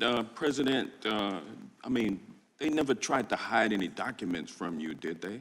The report does note steps of cooperation taken by the president. Thank you, sir. And last but not least, unlike in the Trump classified documents case, President Biden's counsel never falsely certified that there was no classified documents in the president's possession, correct? The report does include some comparisons and contrasts between the facts alleged in the Trump case and the Biden case. Despite clearing President Biden from being prosecuted, you used your report to trash and smear President Biden because he said in response to questions over a 5-hour interview that he didn't recall how he got the documents. And you knew that that would play into the Republicans' narrative that the president is unfit for office because he's senile. And the American people saw during the State of the Union address that that was not true. But yet that's what you tried to offer to them, and that's why they are having you here today, so that they can expand upon that narrative. And you knew that that's what was going to happen, didn't you? Congressman, I reject the suggestion that you have just made. That is not what happened. Let me move on. Partisan politics played no part whatsoever in my work. You are a member of the Federalist Society, are you not? And fair. Are you a member of the Federalist Society? I am not a member of the Federalist Society. But you are a Republican, though, aren't you? I am a registered Republican. Yes, sir. And you're doing everything you can do to get President Trump reelected so that you can get appointed as a federal judge or perhaps to another position in the Department of Justice. Isn't that correct? Congressman, I have no such aspirations, I can assure you, and I can tell you that partisan politics had no place whatsoever in my work. It had no place in the investigative steps that I took. It had no place in the decision that I made, and it had no place in a single word of my report. Thank you, sir. Gentleman's time has expired. The gentleman from New Jersey is recognized for 5 minutes. Thank you, Mr. Chairman. Mr. Hur, thank you for being here. You know, I think for the folks that may be watching this at home, they might be a little bit confused, and I'm trying to organize this in my mind as well. The way the president is portrayed in your report and just how we feel about him. Was he a well-meaning, forgetful man, as you said? Or was he a man that was focused on history? Was he a man that maintained and retained these top secret documents that should have been not in his home? And was he a man that wanted to prove he was worthy to be president and that his vision of Afghanistan was better than even President Barack Obama's and that his focus on history was most important to him? Do you know which it is? Congressman, to the extent you're quoting language from my report, I stand by the words in my report. So you stand by that he was, and let me quote you exactly, quote, a well-meaning but forgetful old man. I don't think those exact words appear in the report, Congressman, but to the extent that I use words similar to that effect in my assessment of how a jury would perceive Mr. Biden and the evidence relating to him, including his testimony, I do stand by that assessment. So is it accurate to say that in your interview, President Biden retained and disclosed classified materials as a means to bolster his image as a presidential figure? And I'm going to ask you for yes or no's here because our time is so limited. I believe words to that effect are in my report, Congressman. So the answer is yes. Would you agree that President Biden's intent to showcase his legacy provides a motive for his actions concerning classified materials? Yes or no? It is one of the motives addressed in the report. Yep, to showcase his legacy. Is it accurate to quote your report that classified documents were found in, quote, badly damaged boxes in his garage near a collapsed dog crate, a dog bed, a Zappos box, and an empty bucket? Is that correct? Those words do appear in the report. So that's correct. The answer is yes.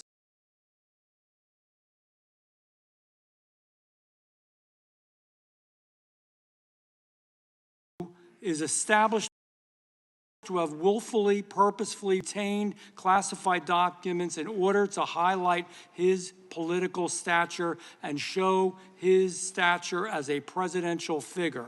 We have a former vice president who stored classified documents in very unsecured places. We have a former vice president who will not suffer any consequences for all of these actions, all because we say, well, he's a well-meaning, forgetful old man. You know, if you were kind of a well-meaning, forgetful old man that was driving a car and you forgot what you were doing a little bit and you hit somebody and killed them, I believe you'd be responsible. The law must apply, you know this, to everyone. The standard behind the decision not to prosecute Joe Biden, especially in light of Special Counsel Jack Smith's decision to prosecute President Trump for similar conduct, gives the real appearance of two standards. Just again, it's so much part of this Department of Justice.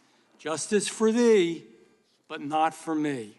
Special Counsel Hur, has any former president or vice president besides President Trump ever been criminally charged for knowingly retaining classified information after they left office? Yes or no? No.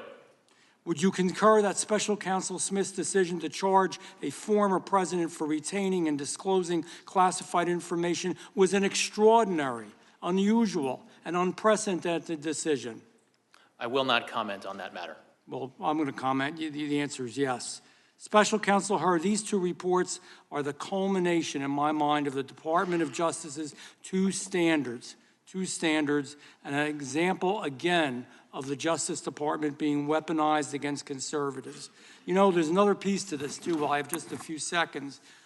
We know that when his ghostwriter was speaking to him, he also did recordings, and when he did those recordings, it was clear, in fact, I'll try to quote this here, it was a month, in 2017, a month after Biden left as VP, he was aware of top secret classified materials that were, quote, downstairs. Is that true? That is reflected in an audio recording, yes. It's reflected in an audio recording, you know. So sometimes he may be sleepy, sometimes he may be forgetful, sometimes he may be cognitively impaired. There's no doubt about that. But man, when it came to his personal legacy, the way he wanted to be remembered, to be sure that he was a big deal, in plain English, in the future, he was willingly and knowingly breaking the law. And it's unfortunate that we have a Department of Justice that will treat one person one way and somebody else a different way. It's a sad day for America. Thank you, Mr. Hur. I yield back. Gentleman yields back. The gentleman from California is recognized. Mr. Hur, I want to ask you about some of the differences between the facts involving President Biden and President Trump. But before I do, I want to refer back to your opening statement in which you said that you did not disparage the president in your report. But of course, you did disparage the president. You disparaged him in terms you had to know would have a maximal political impact. You understood your report would be public, right? I understood, based on comments that the Attorney General had made, that he had committed to make as much of my report public as consistent with legal policy and legal requirements. And you could have chosen just to comment on the president's particular recall vis-a-vis a document or a set of documents, but you decided to go further and make a generalized statement about his memory, didn't you? Congressman, I could have written my report theoretically in a way that omitted references to the president's memory, but that would have been an incomplete and improper report, and that it did not reflect my analysis you could have and the explanation of my decision. You could have written your report with comments about his specific recollection as to documents or a set of documents, but you chose a general pejorative reference to the president. You understood when you made that decision, didn't you, Mr. Hur, that you would ignite a political firestorm with that language, didn't you? Congressman, politics played no part whatsoever in my investigative steps. But you understood nevertheless, the words didn't you, that I put in my report. Mr. Hur, you cannot tell me you're so naive as to think your words would not have created a political firestorm. You understood that, didn't you, when you wrote those words, when you decided to include those words, when you decided to go beyond specific references to documents? You understood how they would be manipulated by my colleagues here on the GOP side of the aisle and by President Trump. You understood that, did you not? Congressman, what I the Attorney General, which you knew would not be confidential. My decision, and that is I did, Congressman. I Mr. followed Hur, the rules. You knew it would not be confidential. confidential. You knew it would not be confidential, didn't you? Sir, the regulations required me to write a confidential report explaining my decision to the Attorney General. Which you knew would be released. It was up to the Attorney General to But determine you understood what it would be portions of the released, report did you would not? be released consistent with DOJ policy. You understood it legal would be requirements. released. You understood it would be released. I understood from the Attorney General's public comments that he would make as much of my report public as he could, consistent with legal requirements and DOJ And you also policy. understand DOJ policy that you are to take care not to prejudice the interests of the subject of an investigation, right? That is generally one of the interests that DOJ policy requires that prosecutors respect. And it was your obligation to follow that policy in this report, was it not? It was also my obligation to write a confidential report for the Attorney General explaining completely But my what decision. you did write was deeply prejudicial to the interests of the president. You say it wasn't political, and yet you must have understood. You must have understood the impact of your words. You must have understood the impact of your decision to go beyond the specifics of a particular document, to go to the very general, to your own personal, prejudicial, subjective opinion of the president, one you knew would be amplified by his political opponent, one you knew that would influence a political campaign. You had to understand that. And you did it anyway. And you did it anyway. And let me just go to some of the differences here between the president's conduct and Mr. Trump's. In the superseding indictment, on page 3, it says that Mr. Trump suggested that his attorney falsely represent to the FBI and grand jury that he did not have documents called for by the grand jury subpoena. You didn't find anything like that with respect to Mr. Biden, did you? Congressman, I do not have the Trump indictment in front of me, but I need to address something that you said in your prior question. What you are suggesting is that I needed to provide a different version of my report that would be fit for public release. That is nowhere in the rules. I was to prepare a confidential report that was comprehensive and thorough of an explanation. What is in the of my rules, decision to the Mr. Attorney General. Hur, what is in the rules is you don't gratuitously do things to prejudice the subject of an investigation when you're declining to prosecute.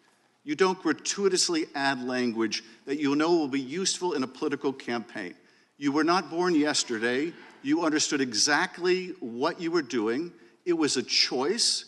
You certainly didn't have to include that language. You could have said vis-a-vis the documents that were found at the university, the president did not recall.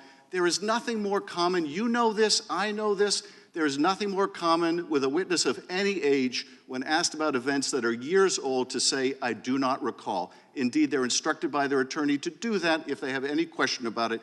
You understood that. You made a choice. That was a political choice. It was the wrong choice. Mr. Chairman, I yield back.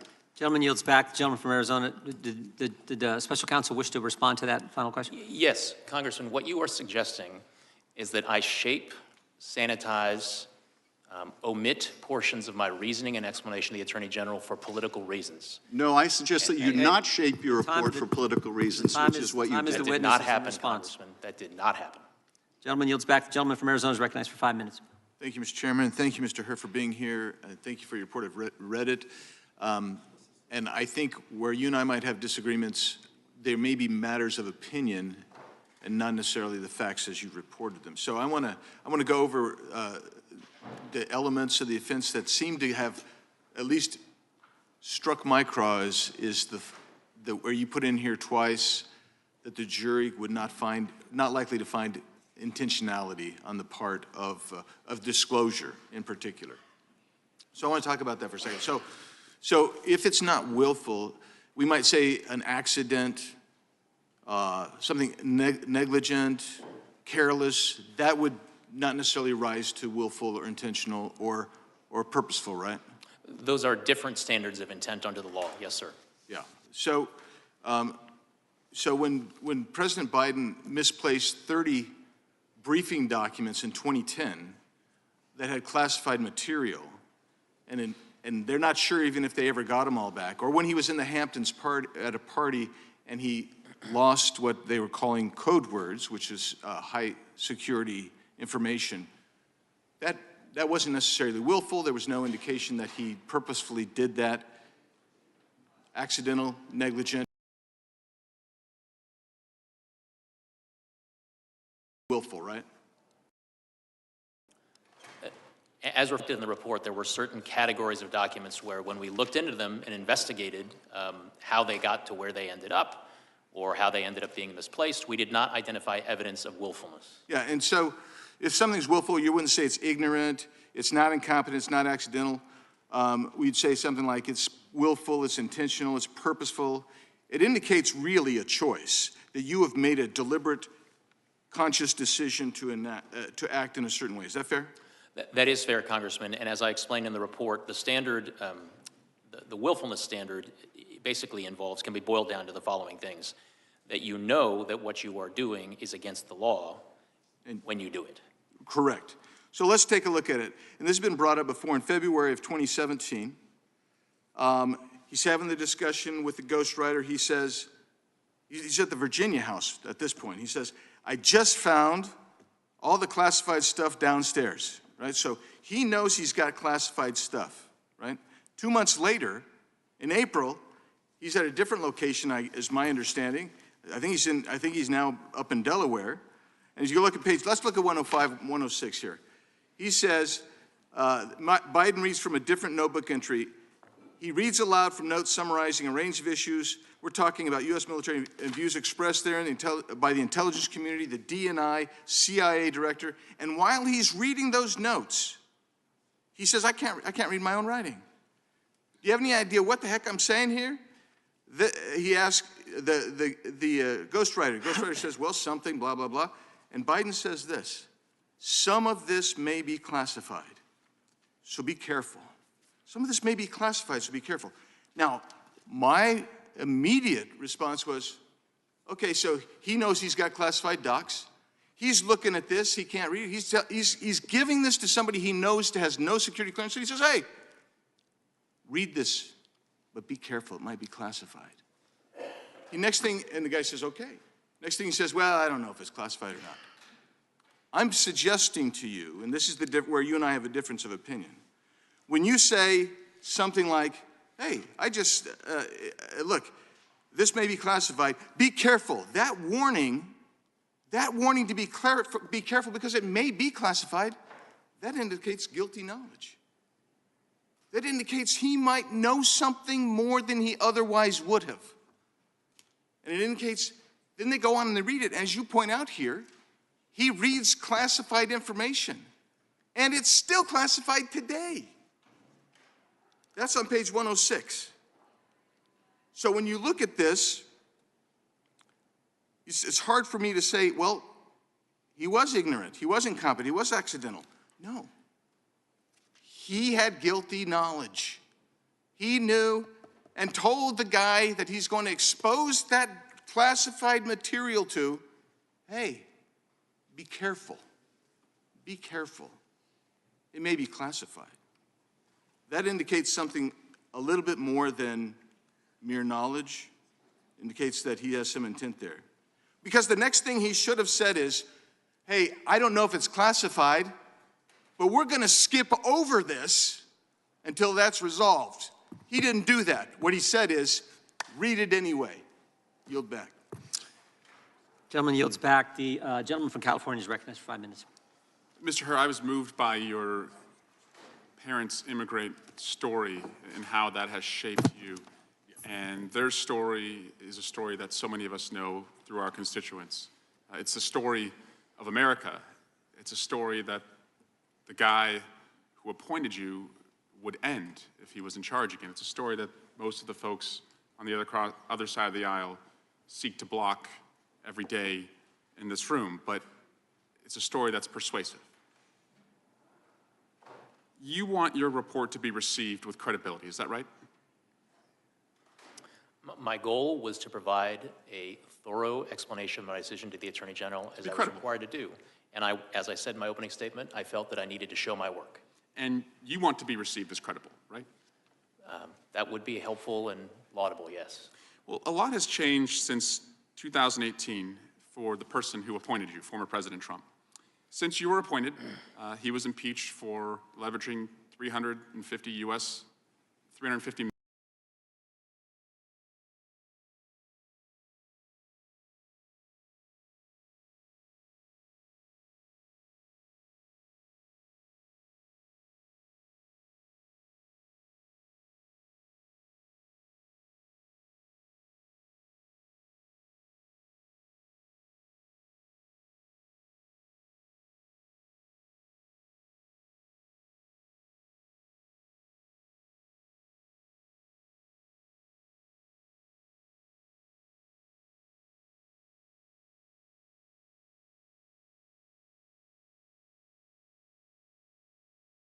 million U.S. taxpayer dollars.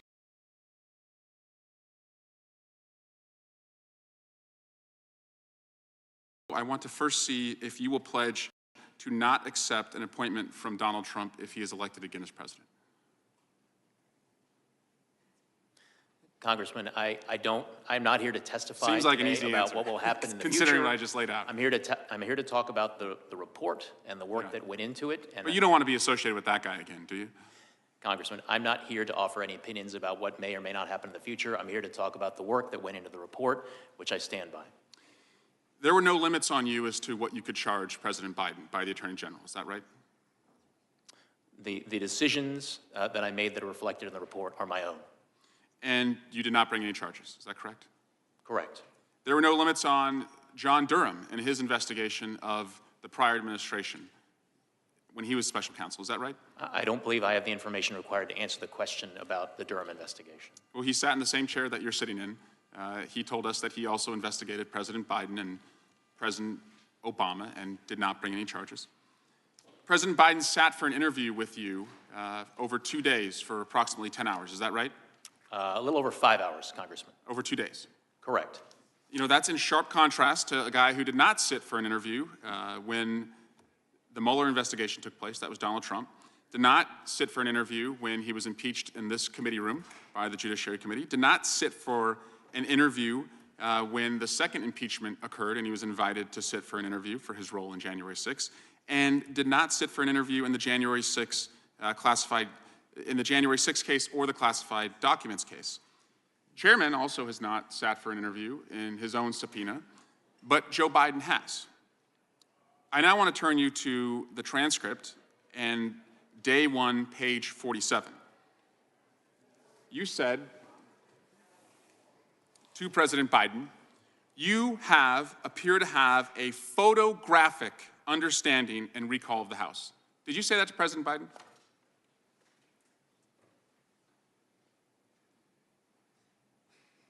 Those words do appear on page 47 of the transcript. Photographic is what you said, is that right? That word does appear on page 47 of the transcript. Never appeared in your report, though. Is that correct? The word photographic? That does not appear in my report. I now want to show you and play a video of what is absolutely not photographic. In the failing New York Times by an anonymous, gutless coward. We're a nation that just recently heard that Saudi Arabia and Russia will repeat. I hope they now go and take a look at the oranges of the investigation. And I watch our police and our firemen down in 7-Eleven, down at the World Trade Center. And we did with Obama. We won an election that everyone said couldn't be won. This is the very definition of totalitarianism. And let me begin by wishing you a beautiful, look, you remember this? Do you remember? God bless the United States. The windmills are driving them crazy. They're driving the whales, I think, a little batty. And I went to Puerto Rico, and I met with the president of the gentleman yields back. The chair now recognizes the gentleman from North Carolina. Thank you, Mr. Chairman. Mr. Hur, I'm way down here at the end of the dais. I think today the Justice Department released the transcripts of the interviews with President Biden. Are you aware of that? I understand that to be true, yes. Did you have any involvement in the decision or the timing of the release of the transcripts? No, Congressman. Did you make any recommendation about the release of the transcripts or being done or not? I did not. That was above my pay grade. Yeah, I don't know why they've been released so close to this hearing, but it sort of, it impacts our ability to evaluate your report and ask you questions about it. So, but there's one point, just as an illustration, on 221 of your report, you're describing, I think, the Afghan pack or something like that about in 2009, I think is the information came from. And you say, as one reason not to prosecute, Mr. Biden says, in addition, Mr. Biden told us in his interview that he does not recognize the marking confidential as a classification marking. To him, the marking means the document should be held in confidence, but not necessarily that it is classified. And footnote 866 is a reference, and it refers to the Biden 10-9-23 transcript at 24 and 25. Now, we have that now, but we haven't until this morning. But I just want to read from that exchange. This is on page 24 at line 15. Mr. Crickbaum. So this is a typewritten document. It's got a confidential, what appears to be a stamp at the top. And the top of the document indicates it's from the American AM Embassy, Kabul. It's dated what appears to me to be November '09. The only question I have for you about this, Mr. President, is the confidential marking. Do you recognize that to be a classification marking? President Biden, no. I mean, confidential doesn't want to get around. It's not in a category, I don't think, of code word, top secret, that kind of thing, but I don't even know where it came from. Mr. Crickbaum, are you familiar with confidential as a level of classified information? President Biden, well, if I got a document that said confidential, it would mean that no one else could see it but me, and you give it or the people working on this issue. Mr. Crickbaum, and are you aware that among certain categories of classified information, there is top secret, secret, and there's also a category of classified information called confidential. Is that something that you are aware of or not? President Biden, yes, I was aware of it. I don't ever remember when I got any document that was confidential that was meant for me to read and or discuss with the people who sent me the memo, so. And then it trails off. So as I read those answers, they're equivocal. He at first says he doesn't know. Do you recognize that to be a classification marking? He said no, and then goes on to explain. But then Mr. Crickbaum came back and he said, are you aware that among certain categories of classified information, there's also a category of classified information called confidential? And he says, yes, I was aware of it. So Mr. Hur, just in that one instance, there seems to be a discrepancy between the conclusion in the report or the summary of the evidence in the report and what the transcript says. Can you offer any guidance to this committee why you would put that summary in your report as opposed to saying that he gave inconsistent answers, or in fact, why didn't you nail down in the transcript which was the right answer? He's given answers that says no, and then he says yes. Why didn't you pursue it until you knew? Congressman, the report reflects our best efforts to summarize and characterize the evidence in the investigation, including the investigation we received from the President himself during our interview of him. But as you point out, the transcripts of the President's interview over 2 days are now available to the committee for their inspection, and the members are able to draw their own conclusions based on the transcripts that are now available to them. Well, and I appreciate your answer. And I certainly think things, you can come up with some details that someone can disagree on, and it has the quality, I know, of some cherry picking because I've just found something, but we've only had a little bit of time to look.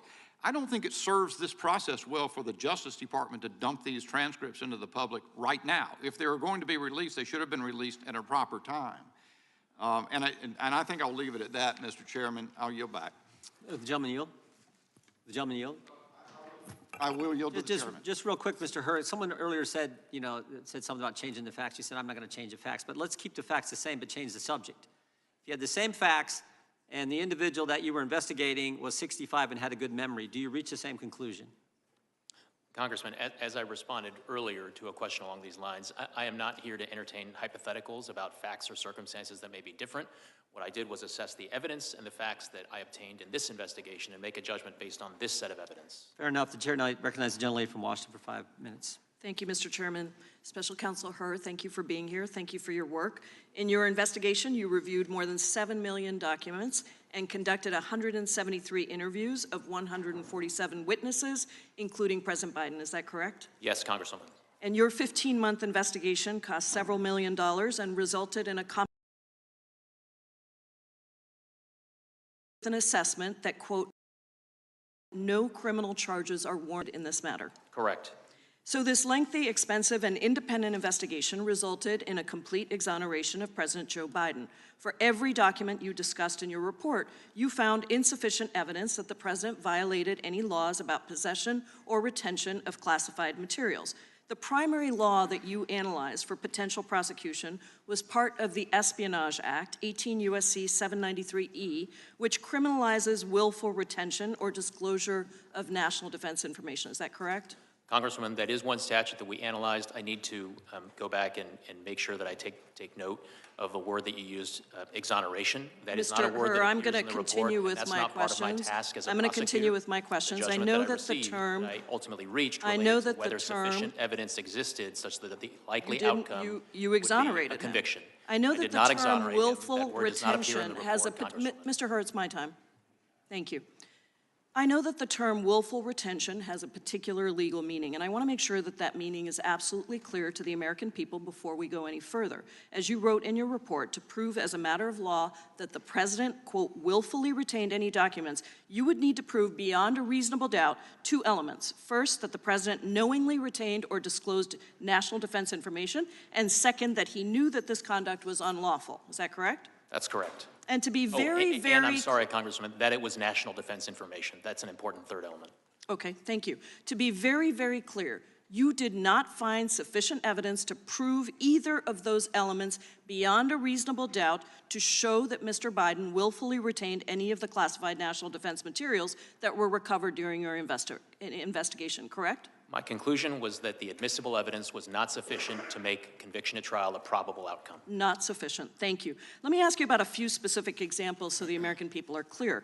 One set of documents was discovered by investigators in the president's Delaware home. His staff had assembled those documents into binders in 2014 to prepare him for an event with Charlie Rose. Some of the documents in those binders were marked classified. You reviewed all of the facts surrounding the classified documents in those binders, and you determined, and this is a quote from your report, these facts do not support a conclusion that Mr. Biden willfully retained the marked classified documents in these binders, correct? That language does appear in the report. You also reviewed another set of classified documents from the president's home related to the Afghanistan troop surge in 2009, and you evaluated whether the president willfully retained such documents in his Delaware home or a home that he rented in Virginia in 2017. In your report, you said that there was, quote, a shortage of evidence, end quote, for any wrongdoing, and, quote, other innocent explanations for the documents that we cannot refute, end quote. Are those quotes correct? Congresswoman, if you have particular page sites for those quotations, I'd be happy to confirm their accuracy. Page 6. It's right up on the screen. With respect to the two quotes that are on the screen, in addition to this shortage of evidence, there are other innocent explanations for documents we cannot refute, and we conclude the evidence is not sufficient to convict, and we decline to recommend prosecution. I was just going to get to that, and you concluded that, quote, the evidence is not sufficient to convict, and we decline to recommend prosecution, end quote. Those are your words in the report, correct? Those words appear in the report. Thank you. President Biden's counsel discovered a different set of documents at the Penn Biden Center and voluntarily turned them over to the FBI. Those documents contain national security information, but you determined that you could not, in fact, prove that President Biden willfully retained those documents because, quote, the evidence suggests that the marked classified documents found at the Penn Biden Center were sent and kept there by mistake. Therefore, we decline any criminal charges related to those documents, end quote, correct? The language, we decline any criminal charges related to those documents, does appear at page 311 of the report. Thank you. You also reached a similar conclusion regarding the documents found in President Biden's Senate papers at the University of Delaware. Quote, for these reasons, it is likely that the few classified documents found in Mr. Biden's Senate papers at the University of Delaware were there by mistake, correct?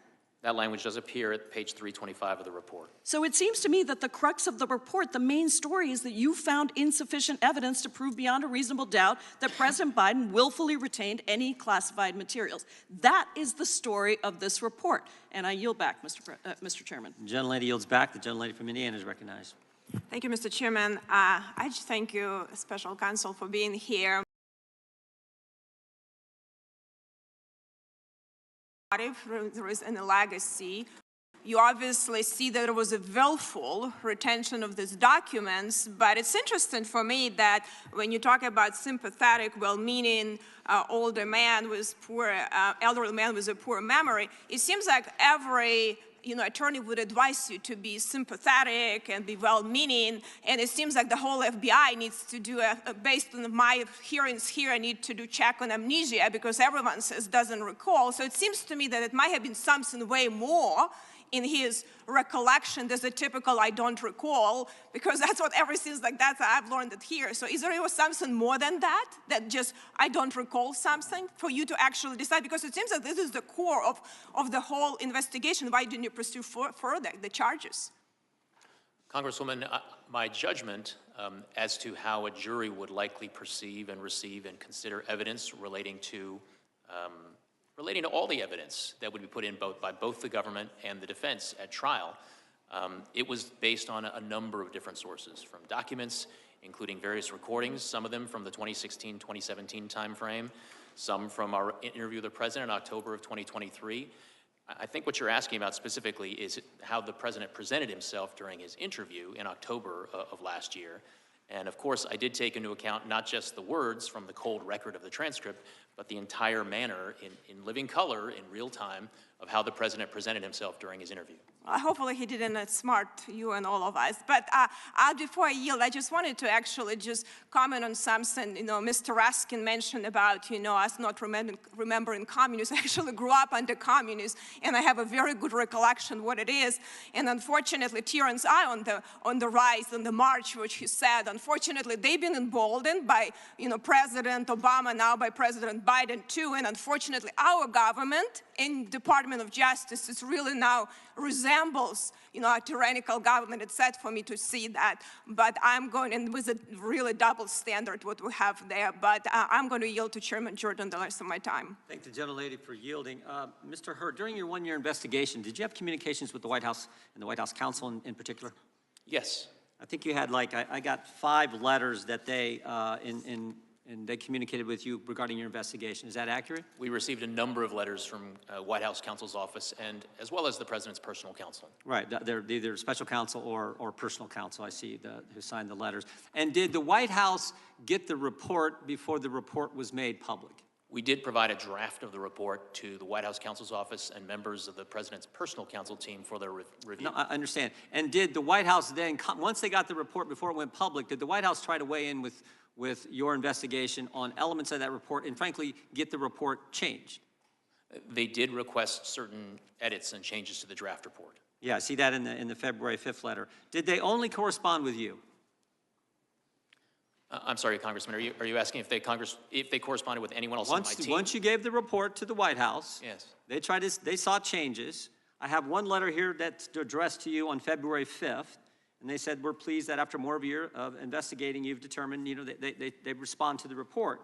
And then they disagree with your, they asked for you to change some of the things you had in your report, namely the fact that the president's memory was not very good. You remember that? Yes, sir. Okay, but I also have 2 other letters. One on February 7th to Merrick Garland, where they raised the same concern, and then on February 12th, where they go to the DAG, Bradley Weinsheimer. You familiar with those?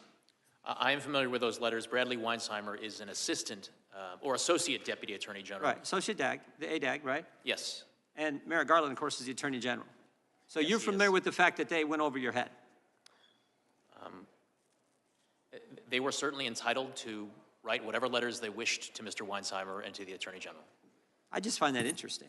The White House they're communicating with you throughout this one-year investigation, and then the White House says, "Oh, we're going to go to the principal's office, and we're going to talk about Mr. Hur's report." Do you find that interesting? As I said, they were free to correspond with whomever in the federal government they wished to correspond with. I did engage in numerous communications with them during the course of the investigation, and as is reflected in the special counsel regulations, the Attorney General did provide oversight of my investigation. Understand. I thank the gentlelady for yielding and yield back. The chair now recognizes the gentleman from California for 5 minutes. Thank you, Chairman Jordan. I want to first say that the House Judiciary Committee is responsible for helping to enforce the rule of law. Unfortunately, the actions of this chairman in ignoring a bipartisan congressional subpoena have damaged the ability of this committee to get information from witnesses and damage the rule of law. Now, Mr. Hur, thank you for being here today. Thank you for sharing your compelling immigrant story. that just goes to highlight how America is a nation of immigrants. I'm going to ask you a series of questions, yes and no questions. They are not trick questions. They're simply designed to highlight what you already found in your report, which is that there are, quote, material distinctions, end quote, between President Biden's case and Mr. Trump's case. So here's my first question. In your investigation, did you find that President Biden directed his lawyer to lie to the FBI? We identified no such evidence.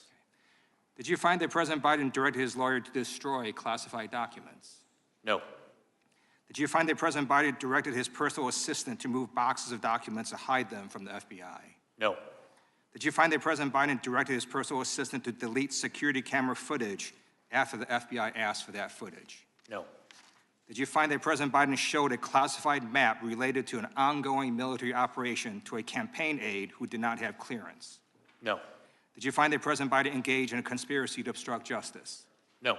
Did you find that President Biden engaged in a scheme to conceal? No. Each of the activities I just laid out describe what Donald Trump did in his willful mishandling of classified information and his criminal efforts to deceive the FBI. In contrast, President Biden handed over documents without delay and complied fully with investigators. Mr. Hur, in your report, you write that, quote, according to the indictment, Trump not only refused to return the documents for many months, but he also obstructed justice by enlisting others to destroy evidence and then to lie about it, end quote. You also say that if proven, these would be, quote, serious aggravating facts, end quote. Do you still stand by your analysis? I do. Okay. I have a few more questions as well. In your investigation, did you find that President Biden set up a shell company and covertly paid $130,000 in hush money to an adult porn star? No. Did you find that President Biden directed his lawyer to pay $150,000 in hush money to a former Playboy model? No. In your investigation, did you find that President Biden called the Georgia Secretary of State to demand that he, quote, find 11,780 votes? No. Did you find that President Biden devised a scheme to organize a slate of fake electors to undermine a free and fair election? No. Did you find that leading up to January 6, 2021, President Biden urged his supporters to travel to D.C. and to storm the Capitol? No. Thank you.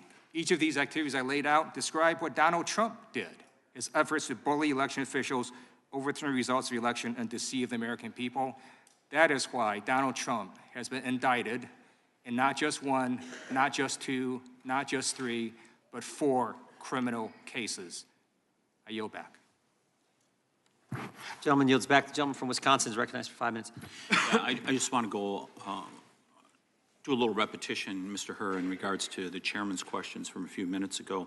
So is it correct on that February 5th letter that was sent to you asking you to change references to the president's poor memory? Wasn't there a request by the White House to do that? There was a request, yes. And, Mr. Chairman, I think the record should show that the gentleman from Maryland earlier said that that was not the case. I think he said, nor did he seek to redact a single word of Hur's report. Obviously, Mr. Hur is telling us differently here. And didn't the White House then go to the Attorney General himself and say that he would like to see changes to the references in regards to the president's memory? The White House counsel did send such a letter. So if this president was 60 years old rather than 80 years old, would you prosecute him? Congressman, as I've said before, I cannot engage in hypotheticals. I address the facts and the evidence as I found them in There this was an matter. 80-year-old grandma that came to Washington, D.C. a few years ago, did not commit a violent crime, committed a crime, but did not commit a violent crime, and she was fully prosecuted. Doesn't that seem like it's a dual system of justice where the president is above the law? Congressman, I don't know the facts and the details of this other case that you're referencing with this other person. You say that the president is unlikely to reoffend in the future. I believe that was a quote that you put in the report. Is that correct? I believe that's in Chapter 13. How so? How is he unlikely to reoffend in the future? How do you come to that judgment? As I say on page 254, any deterrent effect of prosecution would likely be slight. We are not concerned with specific deterrence, as we see little risk he will reoffend. Well, isn't it because he's now the president and he has almost unlimited authority to to release documents. Isn't that correct? I mean, as a vice president, he didn't have that authority. Now that he's president, isn't it easy to say that he's unlikely to reoffend because he's got almost unlimited authority to release these documents? Well, that statement was based on that assessment of the likeliness of reoffending from this particular person, President Biden, is based on a number of factors, including the authority that he has now with respect to classified materials, as well as the experience that he's had going through a special counsel investigation. Yeah, but look back at 2011. There were multiple instances where he was informed by his staff and they ratcheted it up to where there was a formal process. You're saying he's learned from that when he's proven that he hasn't? I mean, that goes all the way back to 2011. Congressman, what I'm saying in the report at page 254 is that he's a repeat offender, Mr. Hur, isn't he? What I say... I'll move on to something else here. You said he had strong motivations to ignore the proper procedures for safeguarding classified information, and he provided raw material to his ghostwriter that would be of interest to prospective readers and buyers of his book. And I think you said something about he viewed himself as a historic figure, correct? I believe those words do all appear in the report. Yeah, and he was also doing this for business purposes, that there may be people that would want to buy his book. Towards the end of his vice presidency, Mr. Biden had resolved to write a book and began work on it towards the end of his vice presidency. You know, I think, Mr. Chairman, this is really consistent with the Biden family when you look at them in trying to enrich themselves. I mean, you're familiar with the work that the Oversight Committee has done over the last year, right? I have read some reports of it. I mean, 20 phone calls that were made to his son that he denied in 2019, 20 shell companies that were created, over $20 million. I mean, doesn't it appear there's a pattern here that where I come from, they almost call it money grubbing? Congressman, what I'm here to testify about today is the work that I conducted in this investigation and in this report. So I want to thank you for the work that you did as far as you could, but unfortunately, you are part of the Praetorian Guard that guards the swamp out here in Washington, D.C., protecting the elites. And Joe Biden is part of that company of the elites. And you see it in the things that the Department of Justice has not acted on, Mr. Chairman. I mean, you look at the president's son, who does not have to answer for lying on his Form 4473 in regards to throwing away a weapon. You see it where the Department of Justice fends off the IRS when the whistleblowers come with this information. Now we see it once again, where a president believes he is above the law, and there is no doubt that this president does believe he's above the law. I yield back, Mr. Chairman. The gentleman yields back. The gentleman from California is recognized. Thank you, Mr. Chairman. Mr. Hur, welcome. I also concur, and let me echo what's already been said by my colleagues, that your personal story of being an immigrant, your family immigrants to this country, the way you've contributed to the greatness of this country shows why America is great, the great immigrant story. Thank you for being here, Senator. First question to you is, you're a Republican?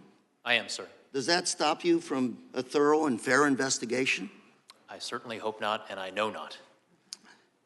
This story is really proof of the old saying that the cover-up is worse than the crime. President Trump and President Biden handled their classified materials differently, wouldn't you say? My report includes an assessment of the alleged facts in the pending indictment of former President Trump and a comparison to the facts that we found in this case. But clearly the handling of these documents was night and day, correct? Congressman, do you have a specific aspect of the handling of the documents that you have in mind? Well, you know, President Trump intentionally took classified materials and obstructed justice to ensure that those materials wouldn't be taken from him, and he refused to work with law enforcement. Is that correct?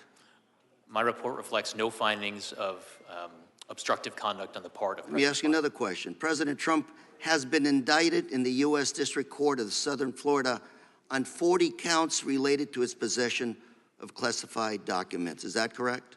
I don't know the exact number of counts, but I know that an indictment is pending in that district. Mr. Hur, you even wrote that after being given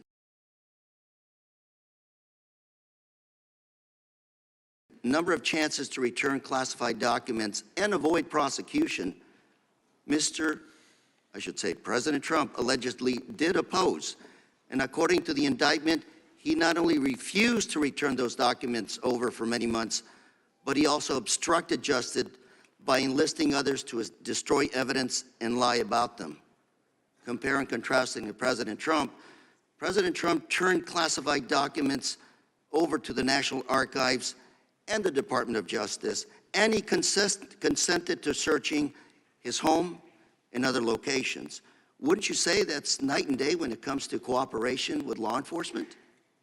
Congressman, the report does include an analysis and a comparison of the facts that are alleged with respect to former President Trump, and does detail steps of cooperation that the President and his team took with respect to my investigation. I would say, President Biden, you had his full cooperation in this investigation.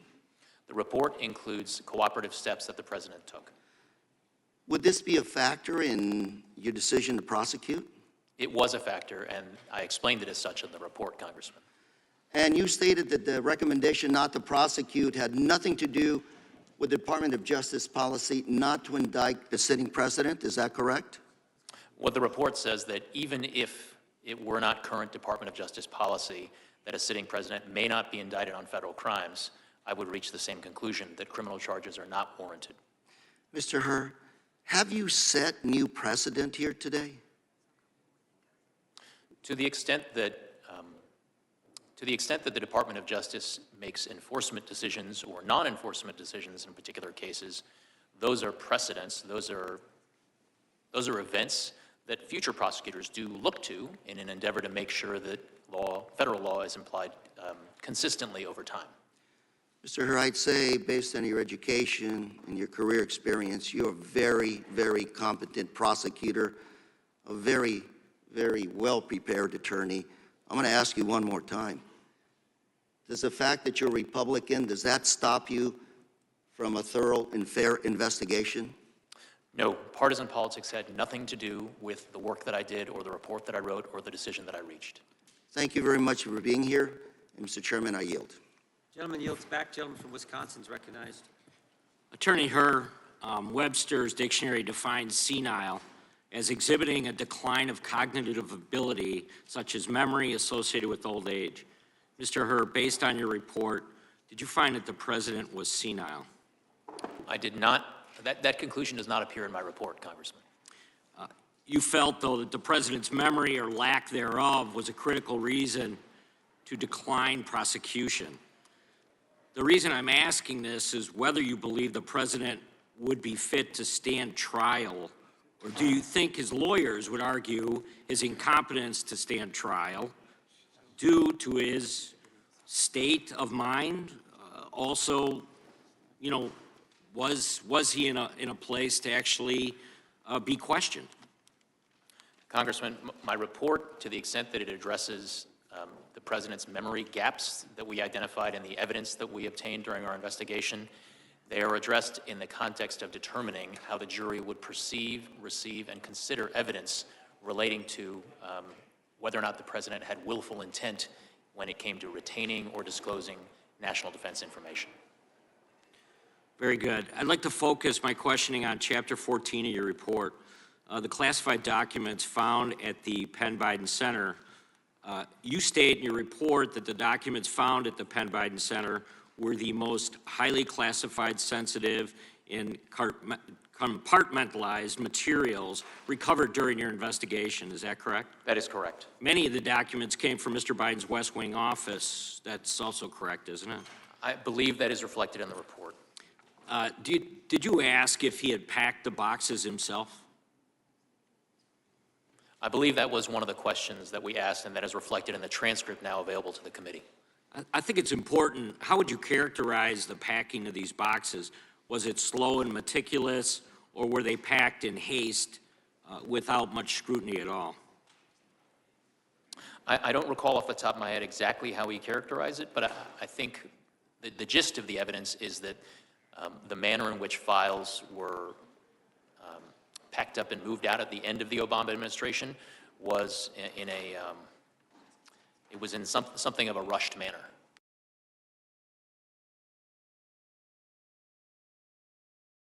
Wing office in January of 17, and his arrival at the Penn Biden Center's permanent offices in October of 17. Were any of these offices authorized to store classified information? No. When the boxes finally arrived at the Penn Biden Center's permanent offices, how were they stored? I believe when the materials were recovered, some of them were stored in a storage closet, and I believe others of them were in file cabinet drawers. So But what's your I would refer assessment? you to the report. What's your assessment on security and access control measures at the Penn Biden Center? That was something that we looked at. There were some security access controls at the Penn Biden Center, but we did get a handle on people who had access to the office space during the time period when we believed the materials were there. And there were other people, including students and some foreign dignitaries, that visited that facility at the time. Very good. You anticipated my next question. So when the boxes were discovered to have classified documents more than 5 years later, who discovered these boxes? It was Patrick Moore. Is that correct? Correct. One of the president's personal counsel. And did Mr. Moore have some type of active security clearance at the time? No. How about the executive assistant at the Penn Biden Center? No. On page 265 of your Actually, report. I'm sorry, Congressman, I may have misspoken there. I am not certain whether or not that executive assistant had an active security clearance at the time. Very good. On page 265 of your report, you stated, when interviewed by FBI agents, Moore believed the small closet was initially locked and that the Penn Biden Center staff member provided a key to unlock it, but his memory was fuzzy on that point. But an interview with Mr. Biden's executive assistant seemed to contradict his statement. Do you remember this exchange, and did in fact it contradict each other? Sir, you're asking if I remember the exchange with Mr. Moore during our interview with him? Right. Do you remember them contradicting each other? I don't remember that contradiction specifically, but generally during the interview, sometimes we heard things from some witnesses that were in tension with what we heard from other witnesses, and we did our best to resolve those conflicts. Just very quickly, in total, National Archives discovered 9 documents totaling 44 pages with classification markings. Is that correct? From the Penn Biden Center, yes. And you declined charges because in summarizing your analysis, you couldn't prove beyond a reasonable doubt that retention of the documents was willful. Correct, sir. Very good. I yield back. Gentleman yields back. Gentlelady from Pennsylvania is recognized. Thank you, and thank you, Mr. Hur, for your testimony today. With all the posturing that we've heard thus far this morning, I think it's important that we refocus and remember the conclusion that you reached on the first page and in the very first sentence of your report, which was, we conclude that no criminal charges are warranted in this matter. Did I read that accurately? You did, Congresswoman. Okay. Your report also says, in addition to this shortage of evidence, there are other innocent explanations for the documents we have not been able to refute. Did I read that correctly? Congresswoman, if you would give me a page citation, I can. Page 6. 6.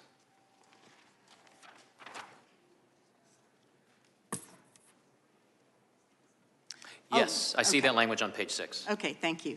Now, in addition to those conclusions, your report details several material distinctions, as you called them, between President Biden's actions and former President Trump's mishandling of classified materials.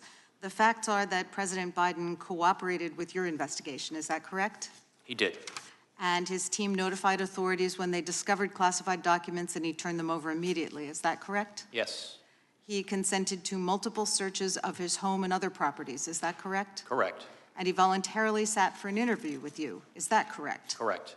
But when it comes to Mr. Trump's treatment of classified materials, your report states that, according to the criminal indictment against him, he refused to return classified documents in his possession for many months, despite having multiple chances to do so, and he obstructed justice by enlisting others to destroy evidence and lie about it. Is that correct? Correct. Now, you noted in your testimony that the specific comments you made about President Biden's memory have gotten a lot of attention. And as we've seen today, our Republican colleagues are again and again trying to weaponize those comments in a cheap attempt to score political points. But as someone who's participated in trials, you know that witnesses, regardless of age, often have difficulty recalling specific statements or facts when asked about them many years after those facts. So let's take a quick look at a differing witness experiencing a lapse in memory during a deposition. Your next wife was a woman by the name of Marla Maples. Right. And Sitting here today, do you recall what years you were married to Ms. Maples?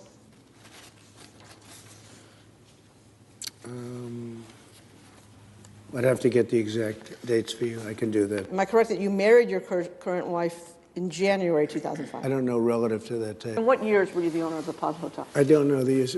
James Webb. I don't remember the names. Don't remember the name. So you don't remember saying you have one of the best memories? in the I world? don't remember that. Okay. I remember you telling me, but I don't know that I said. So I would also add that Mr. Trump told lawyers, I don't remember, 35 times in his deposition for a lawsuit over Trump University. And in response to questions from special counsel Robert Mueller, he answered, did not remember or could not recall 27 times. Now, Mr. Hur, you've said today that DOJ process and regulations required you to assess whether a jury would find Mr. Biden to be a credible witness, correct? I'm not sure that I said those words exactly, but of course, in my view, how a jury would perceive Mr. Biden if he elected to testify in his own defense at a trial, that would be part of the whole ball of wax that jurors would consider in determining whether he had willful intent in retaining or disclosing national defense information. Sure. Do you have any reason to believe that the special counsel who investigated and charged Mr. Trump with willful retention of classified documents would have failed to make an assessment of whether the jury would find Mr. Trump to be a credible witness? I don't have any information relating to how, I'm not qualified basically to answer that question as to what went into Mr. Smith's decision-making. But you are qualified to say what are the normal procedures followed by a special counsel, correct? I'm familiar with the rules as set forth in the Justice Manual and my understanding of how to apply them. And in fact, what you did. Correct. Okay. So I would suggest that we can all assume that the fact that Mr. Trump was charged with multiple counts of willfully concealing classified documents suggests that the special counsel in that case determined that Mr. Trump's denials are not credible.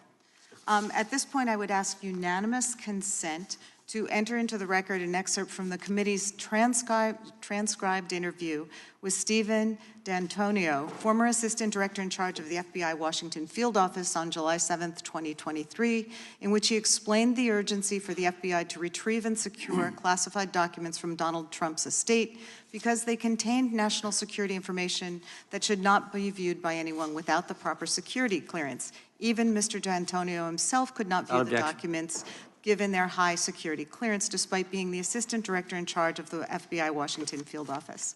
Thank you. Without objection, gentlelady yields back. Gentleman from Oregon is recognized for 5 minutes. Thank you, Mr. Chair. I was quite interested in the dates that are set forth in your report, Mr. Hur. And the reason I'm interested is because I keep getting confused between the 2017 date and the 2024 date as to the condition of the president's memory. And so was there a difference? Because when I look at it, it seems like his memory was bad in 2017, and then it was bad today. But there's never any distinction made. But isn't it true that if you were going to be looking at at prosecuting as you were, you would look carefully at his condition in 2017?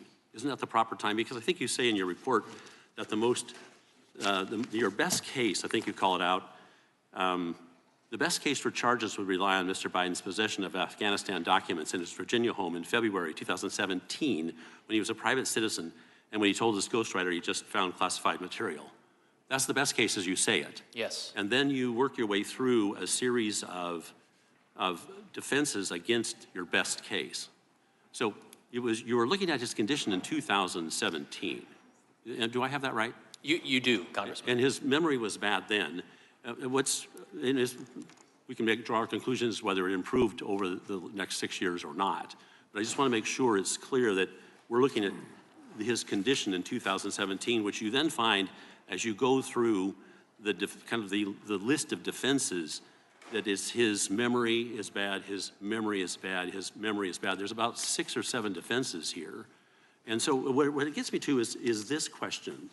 And I actually pulled this quote out of something I read this morning, that perhaps your report concluded, and perhaps it did not, that the president is, quote, incapable of being held accountable. But that's not quite what happened. Do not. but you reached a conclusion that you didn't have the evidence, but then your report continually recites these defenses. And I'm having a hard time putting the two together. If you didn't have the evidence, why do you persist in reciting these defenses? Congressman, I wrote my report as an explanation of my decision to decline charges as to President Biden. And the way that I came up with that explanation and wrote it in my report for the Attorney General is the following. The approach that I took was a prosecutor envisioning what would be the probable outcome of trial if we charged this case, if we presented the evidence to a jury, and not only the government presenting the evidence to a jury, but what would happen if the defense lawyers also got a chance to try to poke holes in the government's case at trial. And with respect to one of the several potential defenses that I lay out in the report, one of them does focus on the president's memory-related issues. That is a defense that the president's defense lawyers may well present at trial. And a jury is going to be confronted with at least 3 separate sets of evidence relating to the president's memory. One is from the recordings in 2016 and 2017 from the ghostwriter. But if I may, forgive me for interrupting, but I'm limited on time as everybody else was. But you say, I think, that the evidence suggests he is incapable of forming, or you're incapable of proving, intent. There's kind of a bit of a difference there, right? You may well have had the intent, but you could not of holding these documents, and I hate to say hiding the documents, but you couldn't prove it. So what you did instead is fell back to the various defenses that might also be asserted against you. Kind of a heap of rationale for not pursuing the president. Is that, do I have it right now? Congressman, I think we're on the same page. I think what I'm trying to convey is that the way that prosecutors assess the strengths and weaknesses of their case is to think through, hey, in the government's case in chief, here's the evidence we're gonna present, and the jury might be with us. But that's not the end of the trial. The trial also has to include presentation from the defense lawyers. You're correct, and I'm a lawyer. I've tried cases, so I get it. Your report is not an exoneration so much as a determination that the evidence as you saw it would not overcome the defenses that you had identified, plus whatever lack of evidence you perceived. So it's not an exoneration, is it? The word exoneration does not appear anywhere in my report, and that is not my conclusion. The other thing that's of interest, and I think you were misquoted, you said something about, or someone, I think it was Mr. Raskin, suggested that you, well, I'm going to run out of time, but I appreciate the work you do as a prosecutor, and I yield back. Gentleman yields back. Mr. Hur, we've been at this close to 3 hours. We will, if you can hang with us, we'd like to keep going. There's a chance we could complete votes by the time we have to go to votes on the House floor, which would be about 1:40. I can keep going, Chairman. Okay, then we'll try to do that. There's a chance we may not too, but I just wanted you to know the lay of the land. Now yield to the gentleman from Colorado. Thank you, Mr. Chairman. Thank you, Mr. Hur, for your testimony and for your service as a prosecutor at the Department of Justice. I want to focus a bit more on the progress of the investigation and kind of some process questions. So you were appointed by Attorney General Garland as special counsel to investigate the president's handling of classified documents in January of 2023, correct? Correct. And Attorney General Garland, of course, as you know, was nominated by President Biden to serve in his role. Correct. During your 15-month investigation, did the Attorney General attempt to interfere with your investigation? No. Did he impede your investigation in any way? No. Did any other member of the Department of Justice or within the administration refuse to cooperate with your investigation? No. Were you ever denied access to materials, witnesses, resources from Attorney General Garland that you might have needed during the investigation? No. You submitted, I think this is right, your final report to Attorney General Garland on February 5th of 2024. Correct. Right, okay. And it was then released publicly 3 days later, on February 8th of 2024. Is that right? I believe that's true, yes. In the final report that was released, were any of your substantive findings redacted or changed in any way? No. None of your findings were modified by the Attorney General? No. Did the Attorney General issue any kind of statement or a letter attempting to describe the contents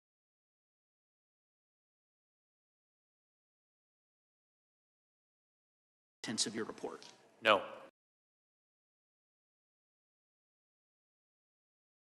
ago with respect to the former president. Yes. And at that time, Attorney General Barr was in charge of the Justice Department. He sat where you sat in this committee. I remember it well, just a few short years ago, testifying on the nature of that particular investigation. Are you familiar with the way in which he released that report and characterized it? Yes. Okay. Very different from the way that Attorney General Garland conducted this particular release. I take it you'd agree with that. They were not the same approach. Not the same approach, right? In the case of Attorney General Garland, no impeding or interfering with your investigation in any way whatsoever, releasing the report in full to the American public, not attempting to mischaracterize it or describe it in any way. Dissimilar from Attorney General Barr, who 5 years ago, as you recall, after Special Counsel Mueller submitted his report to the Department of Justice, took nearly a month to release the report to the American public, heavily redacted, and not before he had issued a letter of his own to the leaders of the Senate and House Judiciary Committees, mischaracterizing the contents of that report. That distinction and difference is very important because from your testimony, at least from what I gleaned from your testimony, is that Attorney General Garland acted appropriately and ethically with respect to this investigation. I take it you agree. Attorney General Garland did not interfere with my efforts, and I was able to conduct a fair, thorough, and independent investigation. Very different approach, as you said, from the way in which the Department of Justice, unfortunately, tragically, functioned under the former president. I'm going to yield back the balance of my time.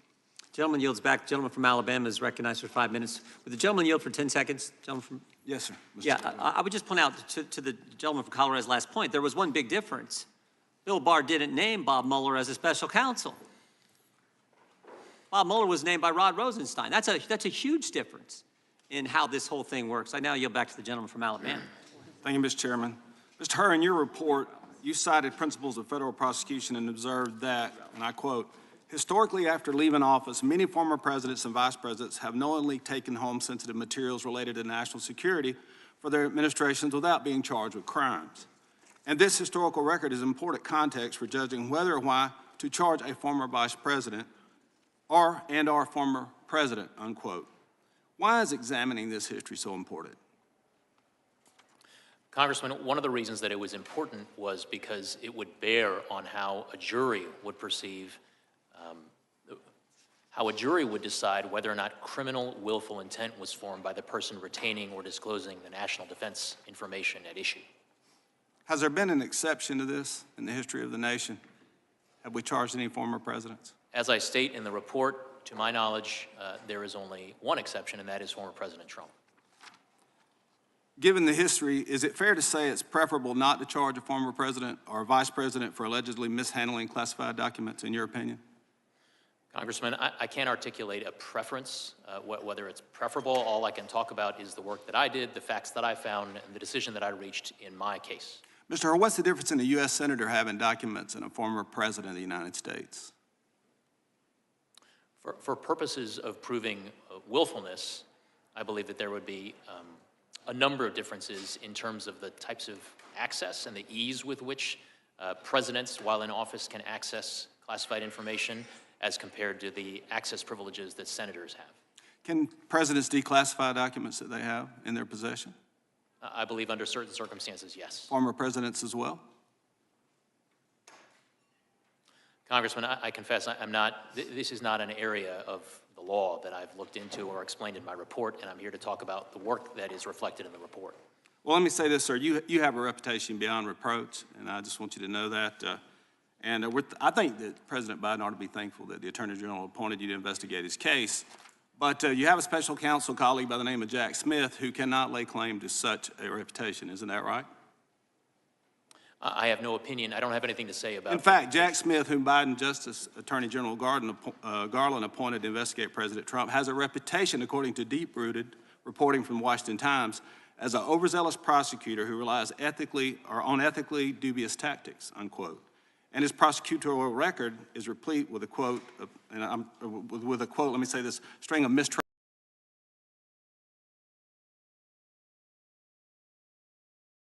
interpretation of federal bribery statute.